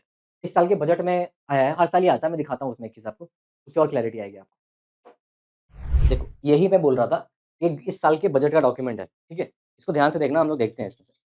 अब जो भी कुछ पढ़ा है, इसी को देख के आप लोग कन्फ्यूज़ होते हो कि क्या चीज़ है, क्या नहीं। अब देखो एकदम अलग लेवल की क्लैरिटी आएगी आपको, देखो कैसे आएगी। मैं अगर आपसे एक-एक करके चीज़ें पूछूँगा, आप बताओगे किसको कैपिटल बजट में डालना है, किसको रिसीट में डालना है, किसको रेवेन्यू रिसीट बोलना है, किसको कैपिटल बोलना है, आप लोग खुद बताओगे। I just ask you a few things, ठीक है? 1 मिनट रुक जाओ बस मुझे, just give me a second please. Yes, let's get started. पहली चीज़, मैं अगर आपसे बोलता हूँ कि ये क्या है? रुपया गोज़ टू मतलब सरकार का, कि दूर पैसा जा रहा है, मतलब रुपया गोज़ टू मतलब सरकार दूर जा रहा है, बाहर निकला सरकार से, तो क्या बोलेंगे इसको? एक्सपेंडिचर। और रुपी कम्स फ्रॉम मतलब सरकार के पास आ रहा है, तो एक तो पहली बात क्लियर है कि इसको रिसीट ही बोलेंगे। अब सवाल है मुझे क्लासिफाई करना है, ये कैपिटल कैटेगरी का है कि रेवेन्यू कैटेगरी का है? ये एक्सपेंडिचर कैपिटल कैटेगरी का है कि रेवेन्यू कैटेगरी का है? ये मैं नहीं करूँगा, आप लोग करोगे, आप लोग का ये क्लास वर्क है। Do this and I am standing here, ठीक है? I will give you 1 minute to do this and try attempting this, ठीक है? एक बार सोचो इसके ऊपर। एक बार मैं बोल देता हूँ सब कुछ, एक बार देख लो। इनकम टैक्स कहाँ डालोगे? रिसीट है, यस, लेकिन कहाँ? कैपिटल या रेवेन्यू? कौन-सा? यूनियन एक्साइज़ ड्यूटीज़, मतलब एक तरह से टैक्स ही तो है। जीएसटी टैक्स ही तो है, बट इनडायरेक्ट टैक्स है, लेकिन है तो टैक्स ही। कॉर्पोरेट टैक्स, टैक्स है बट डायरेक्ट नेचर का टैक्स है, बट है तो टैक्स ही। Customs again duty tax type की चीज़ है। नॉन डेट कैपिटल रिसीट्स, इसके बारे में बात करेंगे। नॉन टैक्स रिसीट्स, इसके बारे में बात करेंगे। बोरिंग एंड अदर लायबिलिटीज़, इसके बारे में बात करेंगे। नाउ यू हैव टू इस सबको मेरे को बताओ कि कौन-सा किस कैटेगरी में तू डालेगा, and I am waiting for you, ठीक है? Same goes for here. अगर सरकार ने सेंट्रल स्पॉन्सर्ड स्कीम के लिए खर्चा किया, मतलब ऐसे स्कीम्स, गवर्नमेंट स्कीम जो कि सेंटर स्टेट मिला-मिला के करते हैं, दोनों का कंट्रीब्यूशन है, इसको सेंटर स्पॉन्सर्ड बोलते हैं। एक सेंट्रल सेक्टर है, मतलब क्या? सेंट्रल सेक्टर स्कीम का मतलब क्या? इसका मतलब है कि सिर्फ और सिर्फ सेंटर ही इन्वेस्ट करेगा इस चीज में, ठीक है? ओके, सिर्फ सेंटर इन्वेस्ट करेगा इसमें। तो think about this, I am gonna get my self a bandage, ठीक है? तुम इसको सोचो, हाथ थोड़ा कट गया है, मैं आता हूँ, तब तक इसको सोचो तुम, I just be back, okay? सोच लिया उसको, क्लियर है? तो इसके बारे में हम लोग बात करते हैं। मैं अगर बोलता हूँ आपसे इंटरेस्ट पेमेंट, तो मुझे पहले देखते हैं सरकार की कमाई कहाँ-कहाँ से आ रही है। सबसे पहले कहाँ से? इनकम टैक्स से आया। इनकम टैक्स की जो कमाई सरकार की आई है, वो तुमको क्या लगता है कि क्या वो टैक्स लेने से सरकार का कोई एसेट बढ़ा ना, लायबिलिटी बढ़ी ना? टैक्स पैसा लिया तो कुछ भी नहीं बढ़ा भाई, कोई इम्पैक्ट ही नहीं पड़ा। इसका मतलब कहाँ डालोगे इसको? उसको डालोगे इन योर रेवेन्यू कैटेगरी। इसका मतलब कि ऑल सोर्स ऑफ इनकम जो टैक्स के थ्रू आएगा, be direct tax, be indirect tax, फर्क नहीं पड़ता। टैक्स का इनकम जो भी है, डायरेक्ट हो या इनडायरेक्ट हो, all will be kept in the form of revenue receipt. All those kamai which are in the form of tax, be it indirect or direct, will be in the category of your revenue receipts. अब बताओ revenue receipt जो होते हैं वो अच्छे receipt होते हैं कि बुरे होते हैं? अच्छे होते हैं, अच्छी कमाई होती है, क्योंकि तुमने ना किसी से लोन लेके पैसा कमाया, ना तुमने अपने जमीन को बेच के पैसा कमाया, है ना? तो दोनों में से कुछ भी नहीं हुआ, इसलिए दैट्स अ गुड इनकम का सोर्स, ठीक है? सॉरी, हाँ, कहाँ गया? यहाँ। हुँ। अब मुझे बता ये चीज़, एक्साइज़ ड्यूटी अगेन टैक्स है तो कहाँ डालोगे? रेवेन्यू रिसीट्स, आरआर बोलता हूँ मैं इसको। ये कौन-सा होगा? रिसीट तो है बट कौन-सा होगा? रेवेन्यू कैटेगरी क्योंकि टैक्स है। जीएसटी अगेन टैक्स है, इनडायरेक्ट टैक्स है, फिर भी किसमें आएगा? इसमें आएगा। इसका मतलब all sort of tax, B it direct tax, B it indirect tax, this all will come in the category of revenue receipt and this will be good receipt और बैड रिसीट। तुम बोलोगे अच्छा खर्चा है भाई, अच्छी कमाई है, अच्छी कमाई है। अब देखो ये सारी कमाई है। बोरिंग, तुमने किसी से लोन लिया, उधार माँग के पैसा लिया है। जैसे तुमने फिस्कल डेफिसिट को करने के लिए सरकार ने ट्रेज़री बिल से लोन ले लिया। ट्रेज़री बिल इश्यू कर दिया, सरकार ने सिक्योरिटी इश्यू कर दी। है तो लोन ही सरकार के ऊपर। तो दीज़ आर बोरोइंग्स। बोरोइंग जो है कितना परसेंट? 24% जो हमारा कमाई है उसका 24% तो हम कहाँ से ला रहे हैं? हम ला रहे हैं कमाई से, उधार माँग के। और कहाँ से ला रहे हैं? Other liabilities. अदर लायबिलिटीज़ क्या हो सकती हैं? वही तुम किसी से उधार माँग के ला रहे हो, लायबिलिटी किसी से मतलब उधार लिया है, कभी ना कभी चुकाना है, दोज़ आर लायबिलिटीज़, ठीक है। अब देखो non tax receipts, this is very important, ठीक है? एंड नॉन डेब्ट capital receipts, these 2 things you have to understand, I will make you understand. Custom again एक तरह का ड्यूटी है, टैक्स है, तो अगेन टैक्स इज़ इनकम, उसमें एसेट इफेक्ट पड़ता है, लायबिलिटी पड़ती है, it's a good kind of receipt, good receipt. This we have to understand what is non tax receipt and what is non डेब्ट capital receipts. देखो इसको तोड़ो इस वर्ड को, रिसीट मतलब कमाई, कैपिटल रिसीट मतलब कि कैपिटल तरह की कमाई व्हिच इज़ अ बैड कमाई, लेकिन इट इज़ रिटन नॉन डेब्ट कि तुमने कमाया तो है, लेकिन डेट नहीं लिया है। इसका मतलब कि it will be a kind of a capital कमाई, लेकिन इसने क्लैरिफाई कर दिया कि तुमने लोन लेके तो नहीं कमाया। इसका मतलब नॉन डेट। अच्छा, नॉन टैक्स रसीट्स, ऐसे रसीट्स जो तुमने बिना टैक्स के कमाए हो। फॉर एग्ज़ाम्पल तुमने किसी से फाइन ले लिया, चार्ज कर लिया सरकार ने कुछ, these are those type of tax receipts. ये कैपिटल रसीट वैसे वाले हैं which are non debt capital receipts, मतलब मे बी सरकार ने अपने पीएसयू के शेयर को बेच दिया, डेट नहीं लिया लेकिन है तो कैपिटल। इसका मतलब कि या तो अगर डेट लिया है, बोरिंग करी मतलब तुमने लायबिलिटी को बढ़ा लिया, लेकिन लायबिलिटी पे टच भी नहीं किया, तो एक ही कंडीशन है in which a receipt can be a capital receipt where तुम किसी जमीन को बेच दो, मतलब एसेट को कम कर दो। सरकार का एसेट क्या है? पीएसयू के शेयर्स, या सरकार ने अपने पीएसयू के शेयर को डिसइन्वेस्ट किया एंड वो यहाँ पे कहीं न कहीं कमाई आ जाएगी। समझे इस बात में आप? अब आ जाओ रुपया ज़्यादा कहाँ पे, खर्चा कहाँ जाता है? अगेन देखना है कैपिटल खर्चा कि रेवेन्यू खर्चा। कैपिटल खर्चा विल बी अ गुड खर्चा, capital expenditure will good expenditure और रेवेन्यू वाला फालतू होगा। तो जैसे मान लो सेंट्रल स्पॉन्सर्ड स्कीम, क्या एसेट बढ़ी? मे बी नॉट, लेकिन हाँ, इस सेंट्रल स्पॉन्सर्ड स्कीम के अंतर्गत अगर सरकार ने इंफ्रास्ट्रक्चर का क्रिएशन किया है, तो that will be a kind of a capital. इसीलिए मैं बात करता हूँ आपसे, फाइनेंस कमीशन या अदर ट्रांसफर किया, मतलब स्टेट को जो ट्रांसफर किया, ठीक है? स्टेट का जो शेयर है, जो टैक्स आपने कलेक्ट किया उसमें स्टेट ने भी कभी तो शेयर है ना, वो दिया आपने। तो ये सब कहाँ पे आ जाएगा? रेवेन्यू में आ जाएगा। Subsidy, subsidy, defence, you all are revenue, ठीक है? अच्छा, इंटरेस्ट पेमेंट्स, लेकिन ये देखो ये इंटरेस्ट पेमेंट्स, तुमने जब इंटरेस्ट पेमेंट किया, तो मुझे एक बात बताओ, इंटरेस्ट को पे कर रहे हो, इससे आपका लोन का प्रिंसिपल अमाउंट कम नहीं हो रहा है। अगर यहाँ पे होता कि लोन का repayment, that will be a capital expenditure, क्यों? क्योंकि तुमने अपनी लायबिलिटी को कम किया, लेकिन तूने सिर्फ इंटरेस्ट पेमेंट किया है, तो यू आर रिकरिंग इंटरेस्ट पे कर रहे हो, तुमको कुछ रिटर्न तो नहीं मिल रहा है। तुम्हारे ऊपर ये बोझा ही है, ये क्या होगा एक तरीके से, इट इज़ अ बैड खर्चा, है ना? ये कौन-सा होगा? कैपिटल ये सॉरी रेवेन्यू एक्सपेंडिचर होगा, ठीक है सर? ये मत देखना कि इंटरेस्ट पेमेंट देख के इसको कैपिटल कैटेगरी में डालना, इससे कोई फ़र्क नहीं पड़ता है आपके एसेट लायबिलिटी के ऊपर, क्यों? बहुत इंपॉर्टेंट है ये। Interest payment is very important, लिखवा देता हूँ मैं। इंटरेस्ट पेमेंट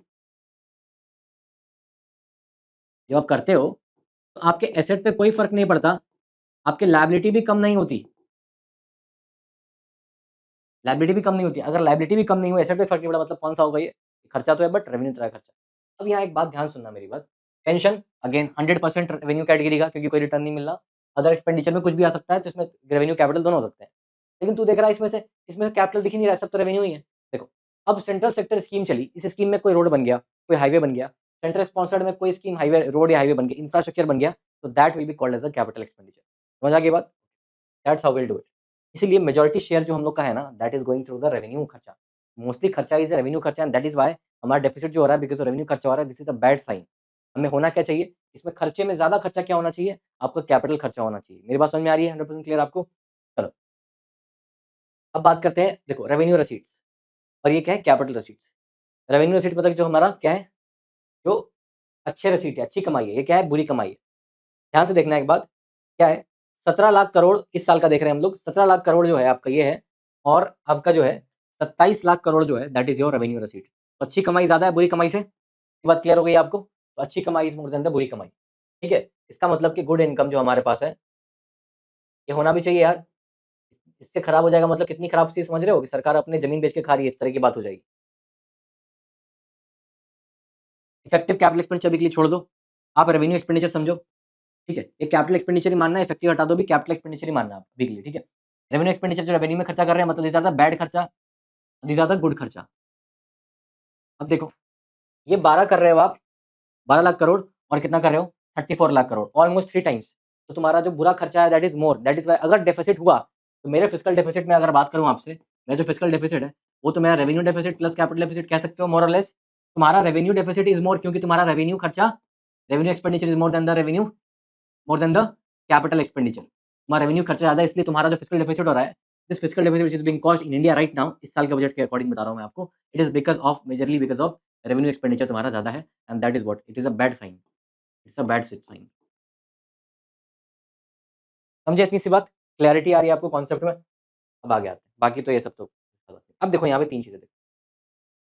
बजट में 3 तरह के डेफिसिट हमको देखने को होते हैं, 3-4 तरह के। पहला तो होता है फिजिकल डेफिसिट, जो हमने ऑलरेडी पढ़ लिया है। उसके बाद है रेवेन्यू डेफिसिट, ऑलरेडी हमने पढ़ लिया है कि रेवेन्यू खर्चा माइनस रेवेन्यू वाला कमाई। तो ये पढ़ लिया हमने, टोटल खर्चा, टोटल कमाई, खर्चा टोटल कमाई से ज्यादा है। इसमें रेवेन्यू वाला खर्चा माइनस रेवेन्यू वाली कमाई, रेवेन्यू वाला खर्चा ज्यादा है मतलब कि आप जो जितना टैक्स से कमा रहे हो वो रेवेन्यू रसीट है, और जितना आप सैलरी पे पेंशन पे खर्चा कर रहे हो वो आपका रेवेन्यू एक्सपेंडिचर है।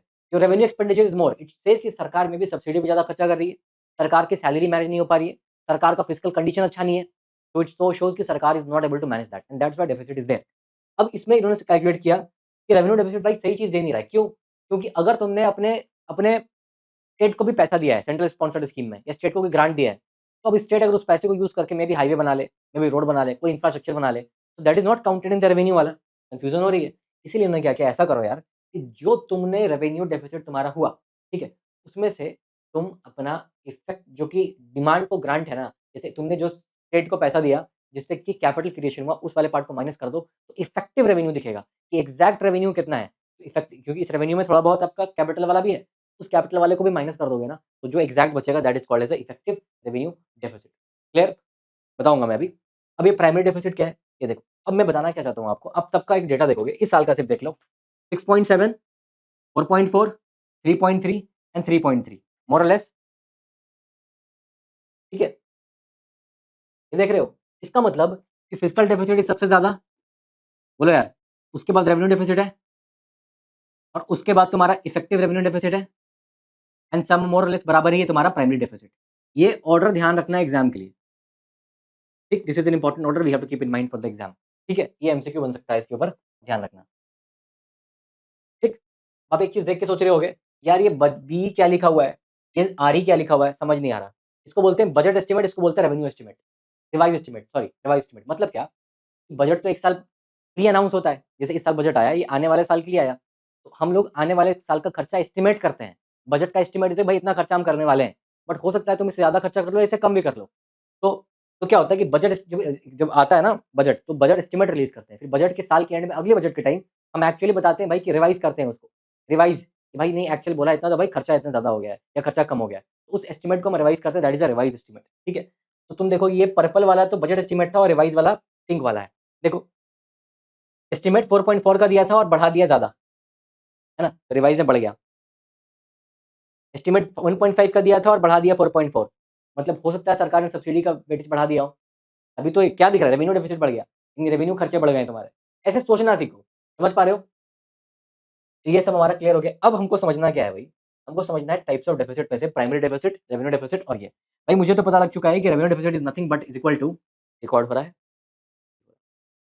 इट्स इक्वल टू रेवेन्यू खर्चा माइनस रेवेन्यू कमाई। मुझे ऑफ कोर्स रेवेन्यू खर्चा ज्यादा है, एंड अगर रेवेन्यू खर्चा ज्यादा है मतलब इट्स अ बैड सिचुएशन। क्यों? क्यों? क्योंकि यार मेरे पास ना ये बुरी कमाई, ये बुरा खर्चा है, इट्स अ बैड एक्सपेंडिचर, इसलिए it's a bad situation for us. इतनी बात आपको क्लियर है क्या? बोलो हाँ कि ना। आगे बढ़ते हैं, इफेक्टिव रेवेन्यू डेफिसिट पढ़ना है, मैं पढ़ाऊंगा। पहले प्राइमरी डेफिसिट समझ लो। देखो प्राइमरी डेफिसिट क्या होता है, इन इन ईयर का बजट। मैंने मान लो कि पिछले 5 साल 10 साल जितने साल मुझे लोन लिया हुआ है, क्या मुझे उसका इंटरेस्ट देना है? क्योंकि वो लॉन्ग टर्म लोन्स हैं। अरे बोले यार, जो ट्रेजरी बिल लिया मैंने उस पे क्या मुझे इंटरेस्ट पे करना है? हाँ करना है। सरकार ये मान लो वो है गवर्नमेंट सिक्योरिटी है, उसमें इंटरेस्ट सरकार को तो पे करना ही है। उस तरह से और भी जो लोन लिया है उसमें इंटरेस्ट तो पे करना पड़ेगा। अब जब इंटरेस्ट पे करना पड़ेगा तो रेकरिंग इंटरेस्ट पे करना पड़ेगा, हर साल पे करना पड़ेगा। इसका मतलब हर साल पुराने लोन का भी मुझे इंटरेस्ट पे करना है। इसका मतलब कि अगर ध्यान से इस चीज को देखेगा तू, पता पड़ेगा कि हम जो मेरा टोटल खर्चा है ना, टोटल मेरा जो टोटल एक्सपेंडिचर है, उसका 20% मैं सिर्फ इंटरेस्ट पेमेंट में डाल रहा हूँ यार। इतना ही ज़्यादा मैंने लोन लिया होगा, मैं पूरे खर्चे का, यानी मैं डिफेंस में सिर्फ 8% डालता हूँ, सब्सिडी में 6% डालता हूँ, और 20% में डाल रहा हूँ सिर्फ और सिर्फ इंटरेस्ट को पे करने में। It's a huge expenditure, don't you think so? Yes. तो इसका मतलब कि मेरा जो एक्चुअल डेफिसिट दिखाया जा रहा है, जो खर्चा दिखाया जा रहा है, that is not this is not the actual खर्चा। मेरा एक्चुअल खर्चा is this only, excluding this interest payment. What is my primary खर्चा? What is my primary deficit? What is my primary deficit? अगर मैं इस इंटरेस्ट पेमेंट को minus कर दूं टोटल खर्चे में से, तो मेरा काम हो जाएगा। यस। अरे यार, इसका मतलब कि प्राइमरी डेफिसिट में से अगर मैं प्राइमरी डेफिसिट मुझे निकालना है, मैं क्या करूं? सिंपल सी बात, मैं अगर क्या करूं, मुझे अगर पीडी निकालना है, मैं करूंगा, बोले यार फिजिकल डेफिसिट तुम्हारा कितना था? जितना भी था उतना था। ठीक है, तो तुमने कैलकुलेट कर लिया, उसमें से मैं अगर इंटरेस्ट पेमेंट को माइनस कर दूं, ठीक है, इंटरेस्ट पेमेंट माइनस कर दूं तो क्या होगा? मेरा प्राइमरी डेफिसिट आ जाएगा, क्योंकि मेरे को एग्जैक्ट मिल गया कि एग्जैक्ट प्राइमरी में कितना है भाई, तो मैंने इंटरेस्ट पेमेंट को माइनस कर दिया। This is what is the formula of primary deficit. But अपने को सिर्फ फॉर्मूला पढ़ना था क्या? नहीं, अपने को समझना है कि एक्चुअली है क्या। हम ये क्यों निकालना चाह रहे हैं? निकालना इसलिए चाह रहे हैं इसको कि हमको देखना है कि भाई फिजिकल डेफिसिट तो है, बट उसमें से डेफिसिट जो कम हो रहा है, उसमें से तुम अपना इंटरेस्ट देने में ज़्यादा खर्चा कर रहे हो। तो इसलिए मुझे इफेक्टिव कुछ वैल्यू तो लानी थी, इसलिए प्राइमरी डेफिसिट लाना था मुझे। ठीक है, अब मेरी बात बताओ एक बात मुझे, एट एनी गिवन टाइम अगर प्राइमरी डेफिसिट मेरा क्या हो जाए? जीरो हो जाए। ठीक, जैसे ही इसको तुम इस क्वांटिटी को जीरो कर देगा तू, ये पूरी quantity FD minus I interest payment is equal to zero हो जाएगा। जब तुम ये इसको जीरो के इक्वेट करेगा तो मैथ्स लगा थोड़ा सा, तो FD will be equal to interest payment. अगर मैं एफपीडी को जीरो कर दूंगा तो physical deficit will be equal to the interest payment. अरे यार मुझे कुछ समझ में नहीं आ रहा है यार, क्या चल रहा है? I tell you, don't worry, मैं हूं क्यों यहाँ पे। Physical deficit equal to the interest payment, मतलब कि आज मेरे जो खर्चा ज्यादा बढ़ा है, दैट इज नॉट बिकॉज कि मैं अपनी सैलरी मैनेज नहीं कर पाया, इट इज ओनली बिकॉज कि मेरा आज का खर्चा इज इक्वल टू मेरी कमाई की। आज जो मैं इतना कमाता हूँ ना, वो मैं जो सरकार जो कमाती है टैक्स के थ्रू, जिसके थ्रू भी, वो कमाई sufficient enough to offset my expenses. मेरे एक्सपेंस को मेरी कमाई मैनेज कर ले रही है, but only thing which I am deficit is the interest payment. मुझे सिर्फ इंटरेस्ट पेमेंट करना है, समझे? If primary deficit is equal to zero, then the physical deficit will only be because of the interest payment. It means कि सरकार is able to manage the expenses with the receipts. The effective receipts is equal to the effective expenses. It just the only thing it has to do is the interest payments. ठीक है, इतनी बात clear है तो बताओ मुझे, है? अब एक मिनट रुक जाओ।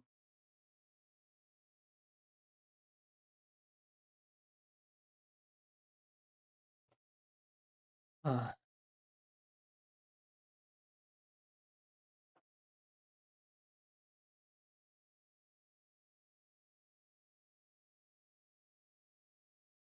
ठीक है, तो ये अगर मैं पूछूं आपसे कि प्राइमरी डेफिसिट क्या दिखाता है, इट शोज कि एक्चुअली में मैं आज कितना मेरे खर्चे हैं, accept for the past boring. Boring को रिक्वायरमेंट हटा दो, तो अपने इंटरेस्ट को हटा दे, तब मैं निकालूंगा। ठीक है, अब देखना एक बात, यहाँ पे एक चीज बड़ा कंसेप्चुअल बात है, आपको थोड़ा लगेगा क्या हो गया।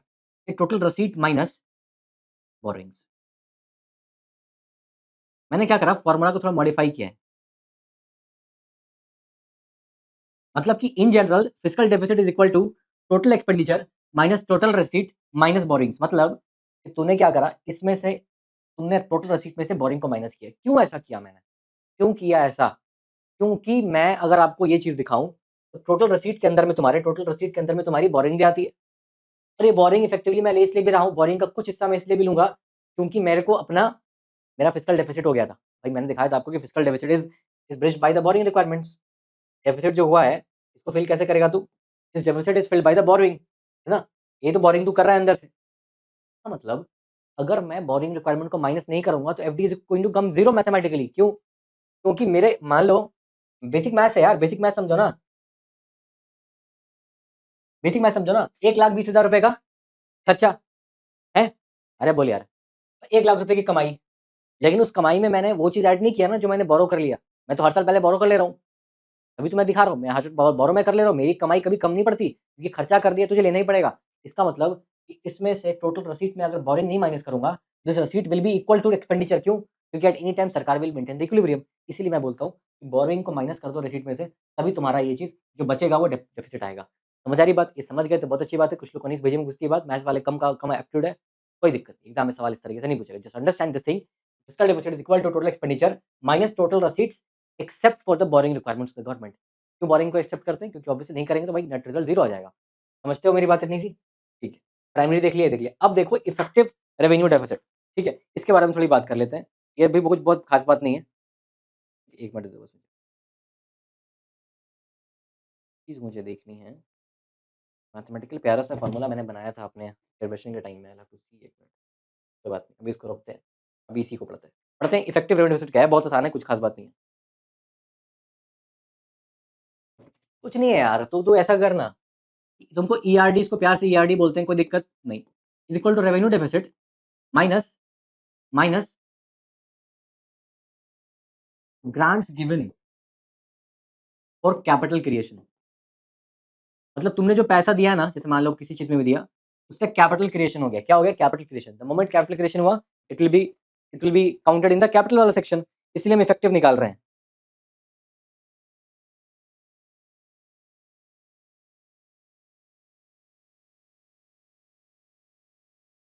एक मिनट रुक जाओ।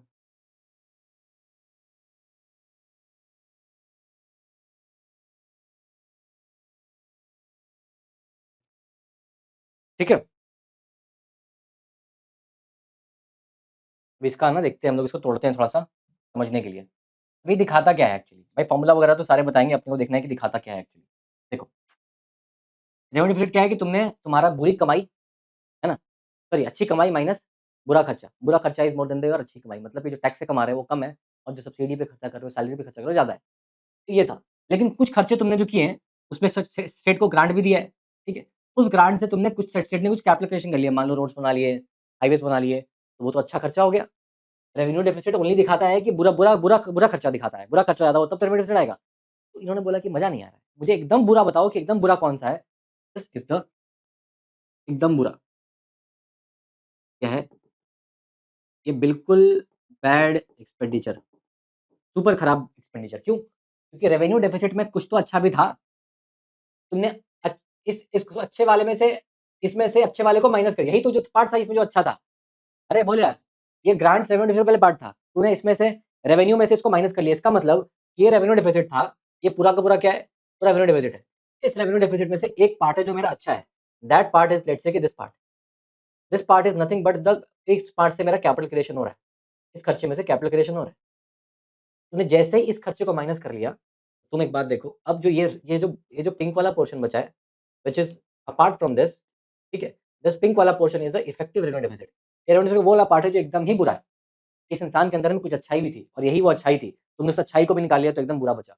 अब मैं क्या बोलता हूँ अब मैं क्या बोलता हूँ अब मैं बोलता हूँ ये हूँ कि मेरा अगर लेट्स से कि इफ अगर मैंने इस बुरे वाले को ज़ीरो कर दिया, बुराई को खत्म करके ज़ीरो कर दिया, इसका मतलब जैसे ही तू इसको ज़ीरो करेगा इस क्वांटिटी को, ये पूरी equation is equal to 0, RD minus grants equal to 0, इसको उधर ले जाएगा तो क्या हो जाएगा?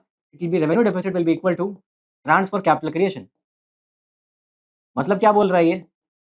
क्या बोल रहा है मैथमेटिकली? मैथ्स तो भाषा है भाई, बात करती है आपसे, बात कराओ ना इससे, बात करो, करके देखो कैसा लग रहा है। क्या बोल रहा है? अब तुम्हारा जो रेवेन्यू का शॉर्टफॉल है, अब जो तुम्हारे खर्चे रेवेन्यू वाले हैं, ये क्या बोलता है? डेफिसिट मतलब कि क्या?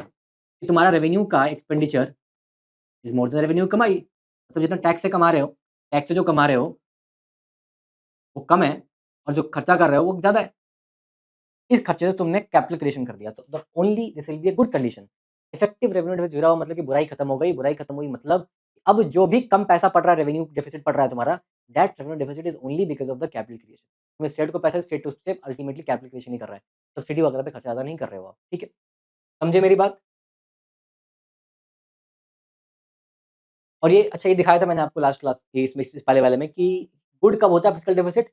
जब कैपिटल एक्सपेंडिचर पे खर्चा करो। जब आपका कैपिटल एक्सपेंडिचर ज़्यादा होता है, अच्छी कमाई ज़्यादा हो। अच्छा, इसका मतलब अच्छी कमाई का मतलब क्या है? आपने इंफ्रास्ट्रक्चर का क्रिएशन किया है, मतलब रोड्स बनाए वगैरह-वगैरह। रेवेन्यू एक्सपेंड ज़्यादा मतलब क्या है कि आपने सब्सिडी पे ज़्यादा खर्चा कर दिया। मतलब सरकार क्या कर रही है? लोगों को सब्सिडी ज़्यादा दे रही है। अभी सरकार इज़ गिविंग मोर सैलरी को मैनेज नहीं कर पा रही है। आप पेंशन में बहुत ज़्यादा खर्चा कर दे रहे हो। दैट्स व्हाट इट सरकार इज़ डूइंग, ठीक है? अब ये सब जब सिचुएशन चल रहा था ना, तो लोग आते हैं बोलते हैं यार कि तुम्हारा डेफिसिट वगैरह बहुत ज़्यादा बढ़ रहा है। ऐसा करो, इस सबको कम करो यार, बहुत ज़्यादा दिक्कत हो रही है। तो दैट इज़ व्हाई एक एक्ट बनाया गया, उसको हम बोलते हैं एफआरबीएम एक्ट। क्या बोलते हैं? अच्छा एक बात और ध्यान रखना, ये जो इफेक्टिव रेवेन्यू कॉन्सेप्ट है ना, इट वाज़ इंट्रोड्यूस्ड पिछले कभी एग्ज़ाम में घूमते-फिरते आपसे, it was introduced in the 2011-12 का बजट, ठीक है? इस टाइम से हमेशा से नहीं था ये कॉन्सेप्ट, नया इंट्रोड्यूस किया गया हमारे सिलेबस को बढ़ाने के लिए, ठीक है? समझे मेरी बात? ठीक है, अब समझो। हुआ क्या कि अब लगा कि भाई डेफ़िसिट बढ़ रहा है, बढ़ रहा है, बढ़ रहा है, कोई एक्ट बनाओ जिससे कि ये लोग फाइनेंशियली फिस्कली इर्रेस्पॉन्सिबल हो रहे हैं, क्योंकि खर्चे ज़्यादा कर दे रहे हैं। भाई तुमको अगर कमाई खर्चा अच्छे से ना करो तो इर्रेस्पॉन्सिबल हो जाओगे। तो इसमें रिस्पॉन्सिबिलिटी लेकर आओ, डिसिप्लिन लेके आओ। एंड दैट्स व्हाई क्या हुआ कि इश्यू क्या था कि फिस्कल इसमें लोग क्या कर रहे थे, फिस्कली ये लोग इर्रेस्पॉन्सिबल बन रहे थे। मतलब खर्चे ज़्यादा कर दे रहे हैं, कहीं भी पैसा उड़ा दे रहे हैं। इसको सॉल्व करने के लिए एक सॉल्यूशन क्या था कि आपको कि सरकार को होना क्या चाहिए, सरकार को फिस्कल कंसोलिडेशन करना चाहिए यार। मतलब अपने अगर एग्ज़ाम में ये टर्म देखो, ये सारे मेंस में यूज़ करके आना फिस्कल कंसोलिडेशन मतलब कि फिस्कल कंसोलिडेशन में क्या है कि आप अपने खर्चे को किस तरीके से कंसोलिडेट करते हो, मैनेज करते हो, that is the consolidation in simple language, ठीक है? इसी में 2-4 टर्म्स और आते हैं। एक को बोलते हैं फिस्कल डिसिप्लिन,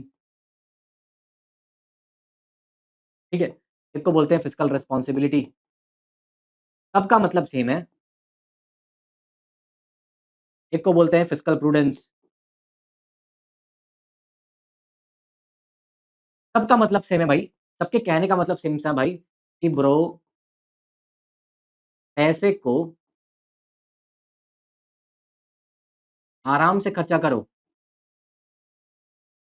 आराम से स्पेंड करो, स्पेंडिंग को अपने क्या करो, कंट्रोल करो भाई।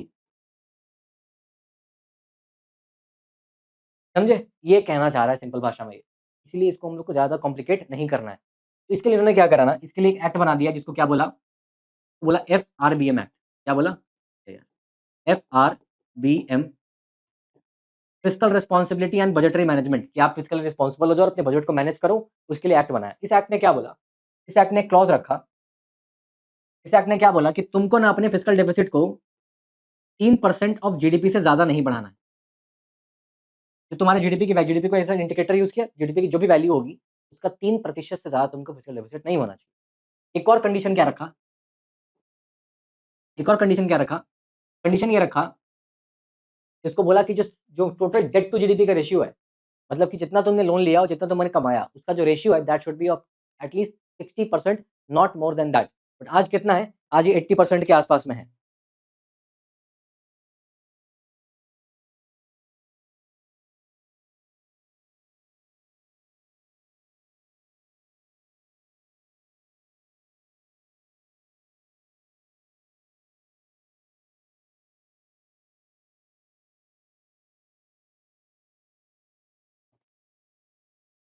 ठीक है? अब इस एफआरबीएम एक्ट में अमेंडमेंट्स किए गए।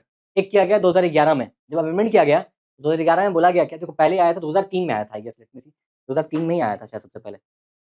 अ, 2003 में हाँ, 2003 में आया था। सबसे पहले एक्ट आया कब था सबसे पहले? इट केम इन 2003। आया तो बोलता है कि एफडी को फिक्स्ड रेशियो 3% ही रखो और तुम्हारा डेट टू जीडीपी का रेशियो जो है, इसको 60% जीडीपी से नहीं हो ज़्यादा होना चाहिए, ठीक है? इसको इतना ही रखो, इससे ज़्यादा नहीं होना चाहिए। और तीसरी कंडीशन क्या बोली कि तुम्हारा रेवेन्यू डेफिसिट जो है, उसको ज़ीरो कर दो। मतलब क्या? जो भी डेफिसिट हो तुम्हारे रेवेन्यू मतलब कि तुम ऐसा इतना बुरी कंडीशन कैसे आ रही है कि तुमको सैलरी देने के पैसे नहीं है। रेवेन्यू डेफिसिट मतलब क्या मतलब है कि तुम्हारे पास सैलरी देने को पैसे ज़्यादा नहीं है, तुम सब्सिडी ज़्यादा दे रहे हो। इस सरकार को बोला कंट्रोल करो और रेवेन्यू डेफिसिट को ज़ीरो करो। The only deficit you should have is the long term infrastructure projects. Capital deficit हो चलेगा, कि तुमने अगर इंफ्रास्ट्रक्चर प्रोजेक्ट बनाया, रोड बनाया, हाइवेज़ बनाए, मेट्रोज़ बनाए, ये चीज़ें बनाई, तो इसमें अगर खर्चा कर रहे हो, उसके लिए पैसे कम पड़ रहे हैं, ले लो, because that is good for the economy, long term return देगा तुमको, मल्टीप्लायर इफेक्ट देगा। But this will not give anything, salary लेंगे लोग खत्म कर देंगे। अब बोलोगे सैलरी लेंगे इकोनॉमी में पैसा घूमेगा, अरे वो तो घूमेगा ना, लेकिन लॉन्ग टर्म क्या रिज़ल्ट देगा, वो देगा। समझे? अच्छा, इतनी बात क्लियर है। अब इस एफआरबीएम एक्ट में हमने क्या किया, 2003 के बाद अमेंडमेंट किए, ठीक है? तो इसमें हमने एफआरबीएम एक्ट में क्या करा, अमेंडमेंट किया, कब किया? इन 2011। अमेंडमेंट करके हमने ऐड क्या किया? We have added something called as, वही दिखा, याद कर क्या बढ़ाया था? Effective revenue deficit. और अब क्या बोला? पहले बोल रहा था 2003 में कि रेवेन्यू को ज़ीरो कर दो, आरडी को ज़ीरो कर दो, बट ये बोलता नहीं, आरडी को ज़ीरो करने से बेटर है, तो अपने इफेक्टिव रेवेन्यू डेफिसिट क्या करो? इसको कम करो। जिसने बोला कि आरडी में कुछ पार्ट तो कैपिटल वाला भी है, कुछ अच्छाई भी तो है बेचारे में, बुरा मत मारो यार उसको। इसी को कम कर दो, बुराई को ही कम करने की कोशिश करो, ठीक है? ये रियल बुराई वाला है। इतनी बात ठीक है? और फिर इसके बाद आती है एनके सिंह कमिटी की रिकमेंडेशन इन 2016, ठीक है? 2016 के ईयर में क्या होता है, ये एनके सिंह कमिटी की रिकमेंडेशन आती है, ठीक है? इसके बाद और क्या किया गया? इस एक्ट में नहीं था, वो ऐसे ही रिकमेंडेशन थी। एनके सिंह सेक्रेटरी थे, फाइनेंस सेक्रेटरी थे I guess, as far as I can remember. नाम उसको रटने की ज़रूरत नहीं है आपको, नाम से देखो NK Singh committee recommendation. Exam में अगर पूछ लिया आपसे कि what is NK Singh committee की रिकमेंडेशन, तुम क्या बोलोगे? एकदम ये नाम आपके दिमाग पे होना चाहिए। ये किस चीज़ से कनेक्टेड है? इन्होंने बोला यार वही सेम चीज़ बोली, fiscal fiscal discipline, fiscal consolidation. इन्होंने भी सेम बात बोली। इन्होंने बोला ठीक है यार, इन्होंने थोड़ा-सा और स्ट्रिक्ट कर दिया। इन्होंने बोला कि तुम्हारा फिस्कल डेफिसिट पहले 3 था ना, तुम इसको और कम करके 2.5% लेकर आओ, और तुम्हारा डेट टू जीडीपी रेशियो जो है, इसका जो रेशियो है, इसको कम करके 60 से ज़्यादा नहीं होना चाहिए, और इस 60 में से 40% सेंटर का हो और 20% स्टेट का हो। मतलब जितना सेंटर खर्चा कर रहा है 40% और स्टेट का जितना हो वो 20%, ये हो सिस्टम हो। और इसमें एक और चीज़ मेंशन करी गई, उसको बोला गया एस्केप क्लॉज़। क्या बोला गया? उसको बोला गया एस्केप क्लॉज़, मतलब क्या? कि यार ये इतना, इसको रिलैक्सेशन नहीं मिलेगा क्या? सरकार में भाई कुछ रिलैक्सेशन दे दो यार इनके सिंह साहब। बोला ठीक है भाई एस्केप दे देंगे। कुछ कंट्री को रिलैक्सेशन देंगे कि अगर तुम्हारे पास लेट्स से कोरोना जैसी सिचुएशन आ गई, कोरोना के टाइम में डेफिसिट आई गेस 9% तक बढ़ गया था, 9%। आज कितना है? 6%। देखो ना आज कितना है? 6 या 7% है ना आज? आज कितना है? 6.7%। कोरोना के टाइम में, आज तो और कम हो गया है शायद। इस बार तो और कम है। 24-25 में 4.4 ही है। बहुत अच्छा कंट्रोल किया हमने, बहुत अच्छा कंट्रोल किया। यहाँ 6.7 है 2021-22 में। इसके एक फिस्कल ईयर पहले पता है क्या हो गया था? 9% हो गया। ठीक है? तो ये that is what we will see. But फिर भी 4 किया, लेकिन एक्चुअली करना कितना है? 2.5 ही करना है, ठीक है? ये सब हो गया। इन्होंने बोला एस्केप क्लॉज़ दिया, बोला यार कि देखो अगर स्पेशल सर्कमस्टेंस है, वॉर हो गया, ऐसा कुछ हो गया, तो इस केस में तुमको 0.5% का रिलैक्सेशन देते हैं कि ये प्लस 0.5%, इतना ही बढ़ा सकते हो, इससे ज़्यादा नहीं। लेकिन बढ़ कितना गया कोरोना के टाइम में? ज़्यादा बढ़ गया। क्या इसके बढ़ने में पेनल्टी वगैरह नहीं, रिकमेंडेशन है कि ज़्यादा नहीं करना है आपको। तो इसीलिए सरकार ने क्या किया, ये कब आई थी? ये 2016 में आई थी। ये कब था? 2011 में। इसके बाद फिर क्या हुआ? इसके बाद 2018 में क्या हुआ कि अमेंडमेंट कर दिया इन्होंने। इन्होंने एफआरबीएम एक्ट में फिर से अमेंडमेंट किया। एफआरबीएम एक्ट में क्या कर दिया? अमेंडमेंट कर दिया इन 2018। इस अमेंडमेंट में क्या बोला इन्होंने? It's it a simple thing कि भाई ऐसा है कि एनके सिंह साहब आप बहुत ज़्यादा बोल रहे हो यार, 2.5 तो कैसे ही होगा, इसलिए आप ऐसा करो, सरकार गिर जाएगी, सब्सिडी नहीं देंगे तो, इसको 3.1% कर दो। तो इस एक्ट ने देखो, ये तो रिकमेंडेशन थी, ये तो लीगली ऑब्लिगेशन है नहीं इसका, लेकिन लीगल ऑब्लिगेशन इसका है क्योंकि एक्ट है, इन्फोर्स करेगा। इसलिए 3.1% कर दिया बढ़ा के इन्होंने, ठीक है? इतनी बात आपको क्लियर है? बस। आज current debt to GDP ratio कितना है? 80% के आस-पास में है।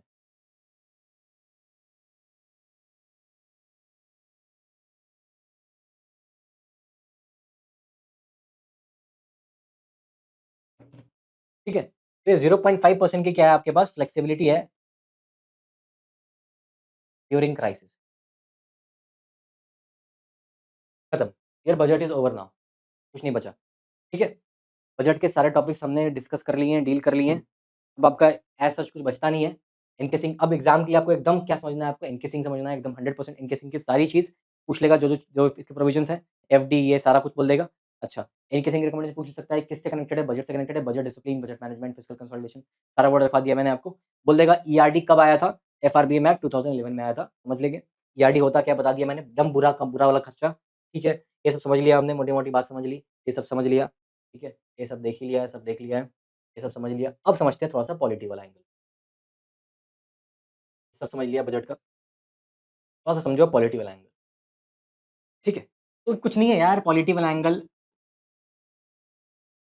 ये पॉलिटी में पढ़ते ही हैं, फिर भी मैं यहाँ पे आपको बताता हूँ बढ़िया से, टेंशन की ज़रूरत नहीं है, सिंपल भाषा में सोचो बजट में क्या हो रहा है। बजट बेसिकली है क्या? बजट मतलब आपने कितना कमाया और कितना खर्चा किया। कमा के कहीं तो रखोगे, तो एक बास्केट बनाते हैं, एक तिजोरी, यहाँ पैसा रखते हैं। दैट तिजोरी is called as the consolidated fund of India. क्या बोलते हैं? सीएफआई। तो सीएफआई इज अ तिजोरी, ठीक है।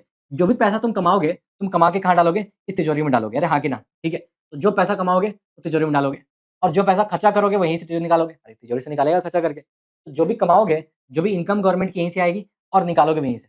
इनकम का मेजर सोर्स क्या है? टैक्स। अब टैक्स तो लोग को करना है।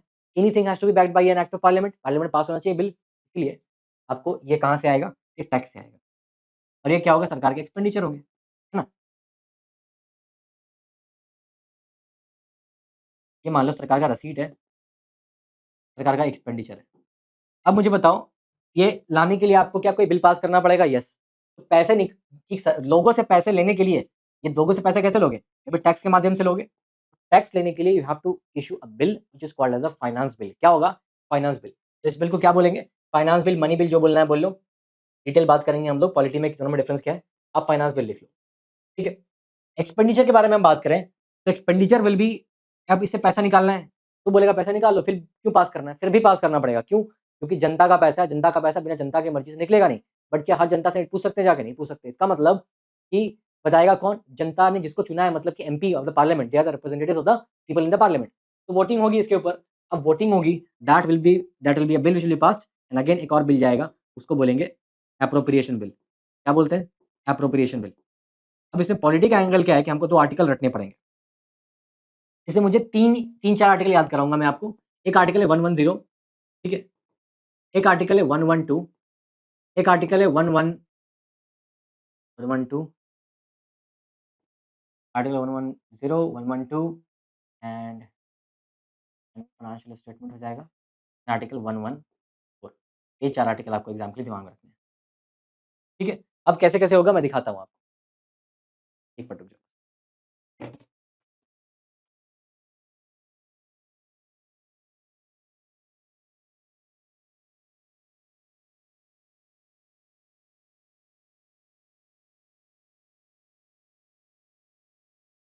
ठीक है? इसको बोलते हैं, अब देखो सबसे पहले क्या स्टेप होगा? तुम पैसा लोगों से पैसा लोगे, कमाओगे। कमाओगे कैसे? कमाने के लिए बिल पास करना पड़ेगा। कौन सा बिल? Finance bill. इससे सबसे पहले कौन सा आएगा? Finance bill. याद हो गया? तो article 1110 will be connected to the finance bill which will talk about कि लोगों से टैक्स कैसे लेना है। ठीक है? टैक्स इम्पोज़ करने के लिए आपको फाइनेंस बिल पास करना पड़ता है। उसके बाद आता है आर्टिकल 112। 112, अब भाई पैसे ला दोगे पैसे। अब लाने के बाद तुम क्या करोगे? अब लोगों को बताओगे, लाके बजट पेश करोगे, right? And budget in technical terms is called as the annual financial statement. मतलब कॉन्स्टिट्यूशन में बजट को बोला गया है एनुअल फाइनेंशियल स्टेटमेंट। क्या बोला गया है? प्लीज़ एक बार रिपीट करिएगा मेरे साथ। एनुअल फाइनेंशियल स्टेटमेंट, कि गवर्नमेंट का साल भर का क्या फाइनेंशियल, कितना कमाया, कितना खर्चा किया, वो बजट में होना चाहिए। दैट आर्टिकल 112 विल से, ठीक है? So it will be presented before the parliament, ठीक है? एनुअल फाइनेंशियल स्टेटमेंट, इसी को प्यार से हम लोग बजट बोलते हैं। Budget term is not mentioned specifically. The term annual financial statement is mentioned for the budget. Both are same thing. ठीक है? तो पहले तूने पैसा टैक्स लिया, कमाया पैसा, कमा के फिर लोगों को बताया कितना कमाया, एंड देन 100 के बाद क्या होगा? उसके बाद you will present something called as demand for grants. I will tell you later क्या होता है वो, कि किस मिनिस्ट्री को कितना खर्चा है, फाइनेंस मिनिस्ट्री को कितना खर्चा है, डिफेंस को कितना खर्चा है। हर मिनिस्ट्री अपना अपना खर्चा बताएगी। अब खर्चा यहाँ बताएगी, that is called as demand for grants. वो ग्रांट करने के बाद कितना पैसा फाइनल निकालना है, उसके लिए एक बिल पास होगा, एप्रोप्रिएशन बिल, और लास्ट में तुम पैसा निकालोगे। यही तो प्रोसेस होगा। और लास्ट में क्या करोगे? You will talk about appropriation bill. इससे क्या करते हो?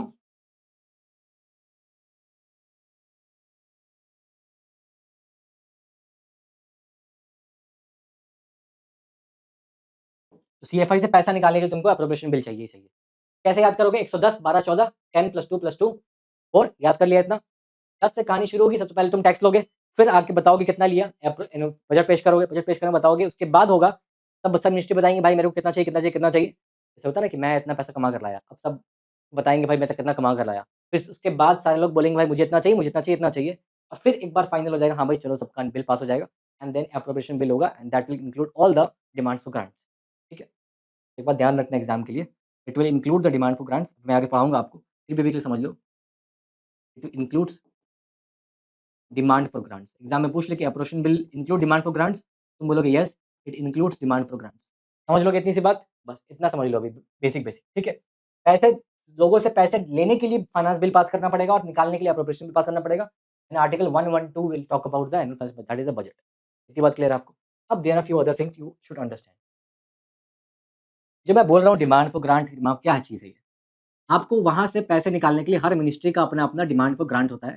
इट्स नथिंग बट कि हर मिनिस्ट्री अपना, इट इज़ सिंपल भाषा में बताऊँ तो it is nothing but the expenses of the ministries, expenses of each ministries, her ministry का अपना-अपना होता है, सेपरेट होता है, ध्यान रखना, ठीक? ईच वर्ड पे ध्यान देना। अच्छा, सेकंड चीज़ इज़ दैट कि ये पहले एनुअल फाइनेंशियल स्टेटमेंट पास होगा, उसके बाद जाके बजट पेश होने के बाद, आफ्टर ये इसके प्रेजेंटेशन के बाद जैसे प्रेजेंट हो जाएगा, इसके बाद डिमांड फॉर ग्रांट का डिस्कशन होगा। इस पे क्या किया जाएगा? डिस्कशन किया जाएगा और इस पे क्या होगी? वोटिंग होगी, डिस्कशन होगा एंड फिर इस पे जाके वोटिंग होगी। प्लीज़ मेरी बात को ध्यान रखना एक बात, ये जो वोटिंग होगी, it can only happen in the Lok Sabha, not in the Rajya Sabha. ये कहाँ होगी? It only happens in the Lok Sabha, Rajya Sabha में ये चीज़ नहीं होगी। क्यों नहीं होगी? क्योंकि लोकसभा में जो लोग चुने गए हैं वो डायरेक्टली इलेक्टेड है, राज्यसभा में इनडायरेक्टली इलेक्टेड है। जैसे हमने एमएलए को चुना है, एमएलए ने राज्यसभा के एमपी को चुना है और लोकसभा के एमपी को डायरेक्टली हमने वोट देके चुना है। They have more democratic power, they have more democratic mandate, they have more trust of the people and लोगों का पैसा लोग ज़्यादा ट्रस्ट कहाँ करेंगे?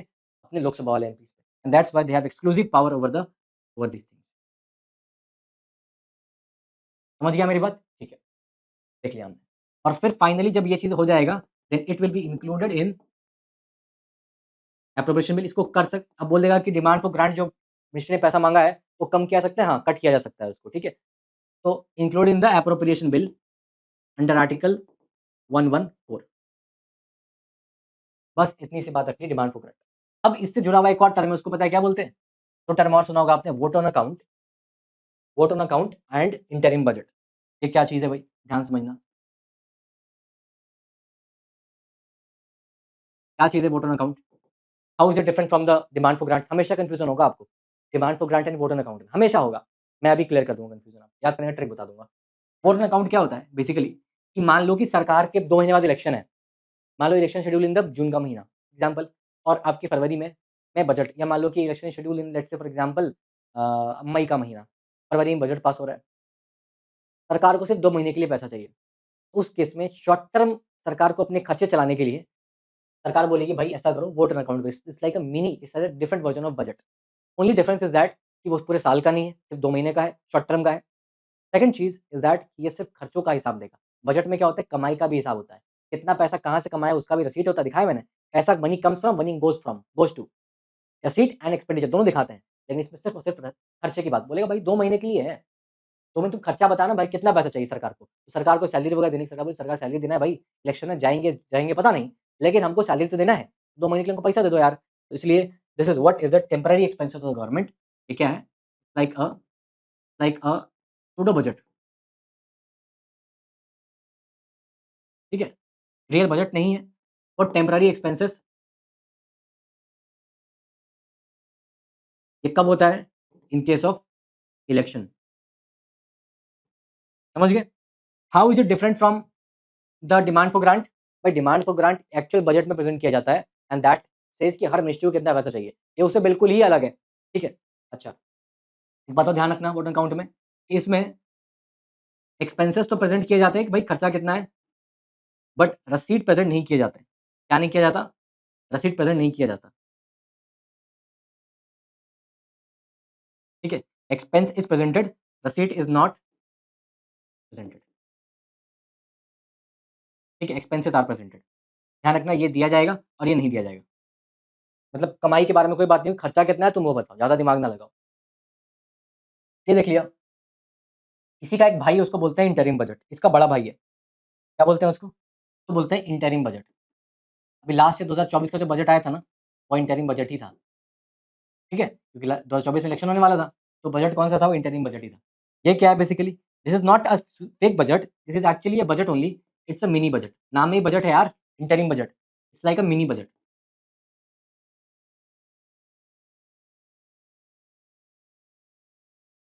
सारी चीज़ बजट की तरह ही होगी, सारी चीज़ बजट की तरह होगी इसमें, ठीक है? कैसे होता है ये? बता रहा हूँ मैं। ये होता कैसे है?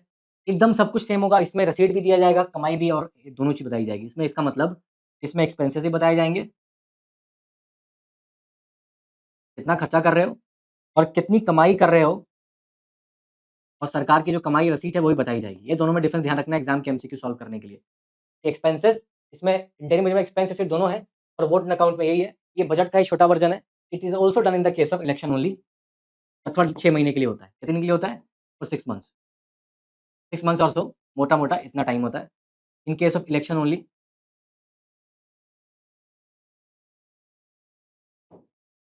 समझ गए? Interim budget. अगेन पूरा फुल फ्लेजेड बजट की तरह ये सारी चीज़ में होंगी, जस्ट कि टाइम ड्यूरेशन कम होता है इसका। क्लियर? खत्म। बजट आपका ओवर हो चुका है, आपको पता लगा नहीं लगा पता नहीं, बजट ओवर है। 1-2 चीज़ ऐसे ही हम लोग बात कर लेंगे बस, ठीक है? हालाँकि बजट इज़ ओवर। अब बात करने को एक अच्छे से बात कर लेते हैं। 2-3 चीज़ ये लोग बोलते हैं, ठीक है? क्या-क्या बोलते हैं बता देता हूँ आपको। उसको बोलते हैं ऑफ बजट बोरोइंग। क्या बोलते हैं? उसको ये लोग बोलते हैं ऑफ बजट बोरोइंग। ये सब फालतू की चीज़ें हैं, फिर भी सुन लो। क्वेश्चन घुमा-फिरा कर यूपीएससी पूछ लेती है, जान लेते हैं। तो दिमाग को शांति दे लो, बजट खत्म हो चुका है। ये सिर्फ़ हम लोग क्या कर रहे हैं, शगुन के नाम पे कुछ टॉपिक पढ़ ले रहे हैं। ये सब क्या है ये सब? दीज़ आर शगुन के टॉपिक्स, ठीक है? ऐसे हम लोग दे रहे हैं आपको। देखो क्या करना है। ऑफ बजट मतलब बजट के बाहर कि तुमने उधार तो ले लिया, लेकिन वो बजट में रिफ्लेक्ट नहीं होगा। ये कैसे हो सकता है? ये तब हो सकता है, जैसे मान लो जो भी चीज़ मैंने रिसीट लिया, किसी उधार लिया, सब बजट में काउंट होगा। दिखाना पड़ता है। क्यों बोलते हैं कि इंटरिम बजट में क्यों नहीं दिखा रहे वो सारी चीज़ें? एनुअल फाइनेंशियल स्टेटमेंट सरकार विल एनुअल फाइनेंशियल स्टेटमेंट मतलब फाइनेंशियल स्टेटमेंट में इट विल इंक्लूड कि तूने कितना पैसा कमाया बता। तू खर्चा कितना करेगा वो भी बता, दोनों बता, ठीक है? अब सरकार ने पैसा कमाया बोरिंग करके, तो सरकार बोलेगी यार कितना बोरो करें, कितना दिखाएँ कितना लोन दिखाएँ? कुछ ऐसा करो कि ऑफ बजट हो जाए कि बजट से बाहर कर दो भाई। तो इसके 2 तरीके हैं। तरीका है, आप क्या करो, सरकार अपनी सब्सिडियरी के नाम पे लोन ले लेती है।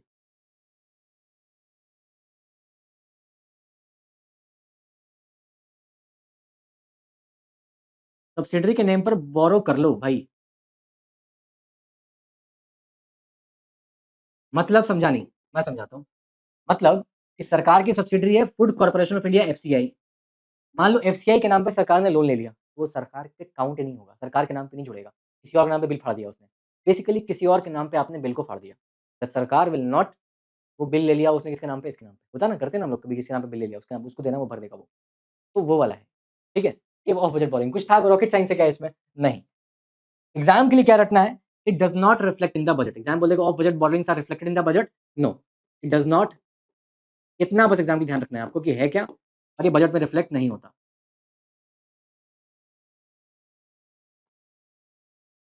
बस समझ गए? एक और है उसको मैं बता देता हूँ, बड़ा पहले बताया हुआ फिर बता देता हूँ आपको। That is what we call as the of ways and means advance.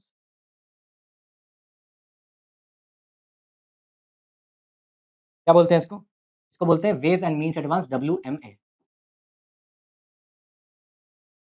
Ways and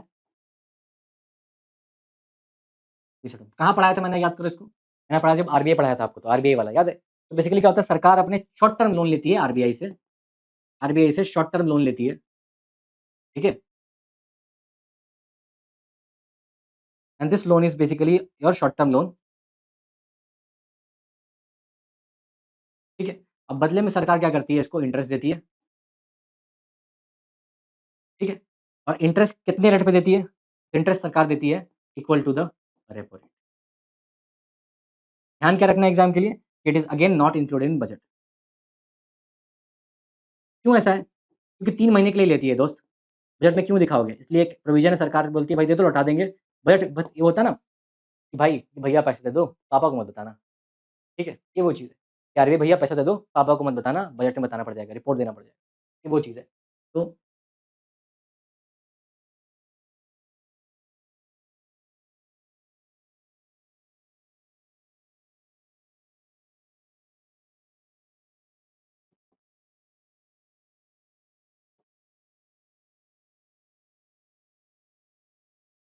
ध्यान रखोगे बस खत्म है। तो ladies and gentleman budget is over now. 1-2 चीज़ और बता दूँ आपको क्या? बता दूँ? That is what we call as the 1-2 topic और शगुन कर लो, मन बढ़िया है मेरा पढ़ा देता हूँ मैं आपको। एक को बोलते हैं जेंडर बजटिंग। तो बजट के नाम दे दिए इन्होंने यार खुशी से, कोई बहुत रॉकेट साइंस नहीं है। बस इन्होंने क्या करा बजट को बोला कि यार कुछ मज़ा नहीं आ रहा है, कुछ नाम दे दो इसको। एक को बोला ज़ीरो बजटिंग या जेंडर बजटिंग मतलब क्या? कि ऐसा बजट जो कि जेंडर इक्वालिटी को प्रमोट करे, उसको जेंडर बजट बोलेंगे। इसमें कि ऐसे बजट में जेंडर इक्वालिटी को लेके, वुमेन एम्पावरमेंट को लेके जो भी चीज़ें हैं, उसको जेंडर बजटिंग बोलेंगे। ध्यान रखना जेंडर बोलता हूँ सिर्फ वुमेन को लेके नहीं है, जेंडर इक्वालिटी इन जनरल है, transgenders will also be there. It's just we are focusing more on the women right now but transgenders भी इसके जेंडर के डेफिनेशन में आ जाते हैं, ठीक है? तो broad definition of gender budgeting is that include all the genders, gender equality, ठीक है? इक्वालिटी कतई मतलब नहीं है कि you are focusing more on the women, means की इक्वालिटी होनी चाहिए, gender empowerment, gender based budgeting होनी चाहिए। लेकिन इट्स जस्ट कि वुमेन को भी वो उनको साथ बहुत ये होता है ना कि they are not they have been I would say कि डिफरेंट ये डिस्क्रिमिनेटेड, ठीक है? वायलेंस होता है, इसीलिए हम उनको एम्पावर कर रहे हैं ताकि एक टाइम ऐसा आ जाए कि they will be able to वो एक तरीके से वहाँ पे हो जाए, एम्पावर करके उनको वहाँ तक ले आएँ, तो पैरिटी हो जाए, ठीक है? एक को बोलेंगे green budgeting, a budget which is focusing more on the green activity. इसे पढ़ाने वाली चीज़ है, देख के समझ जाओगे, तो बहुत रॉकेट साइंस वाली बात नहीं है, ठीक है? तो ये सब देख लो, ऑफ बजट बोरिंग दिखाई दिया मैंने आपको, ये डिमांड फॉर ग्रांट दिखा दिया, सब दिखा दिया, ठीक है, ठीक है, ठीक है, ठीक है, बस खत्म। चलिए, budget is over from my side, now practice questions on this and with this I will take you leave now, ठीक है? मिलते हैं फिर, will be starting with the taxation now, tax के बारे में बात करेंगे। सरकार टैक्स किस तरीके से लेती है, what are the regressive tax, what are the progressive tax, what is the tax to GDP ratio, what is tax elasticity, what is tax buoyancy, ठीक है? When we call as what kind of tax structure is good for India, what kind of structure that we have right now, इन सब के बारे में will talk about, ठीक है? चलिए फिर, मिलते हैं फिर, ओके, बाय-बाय, टेक केयर।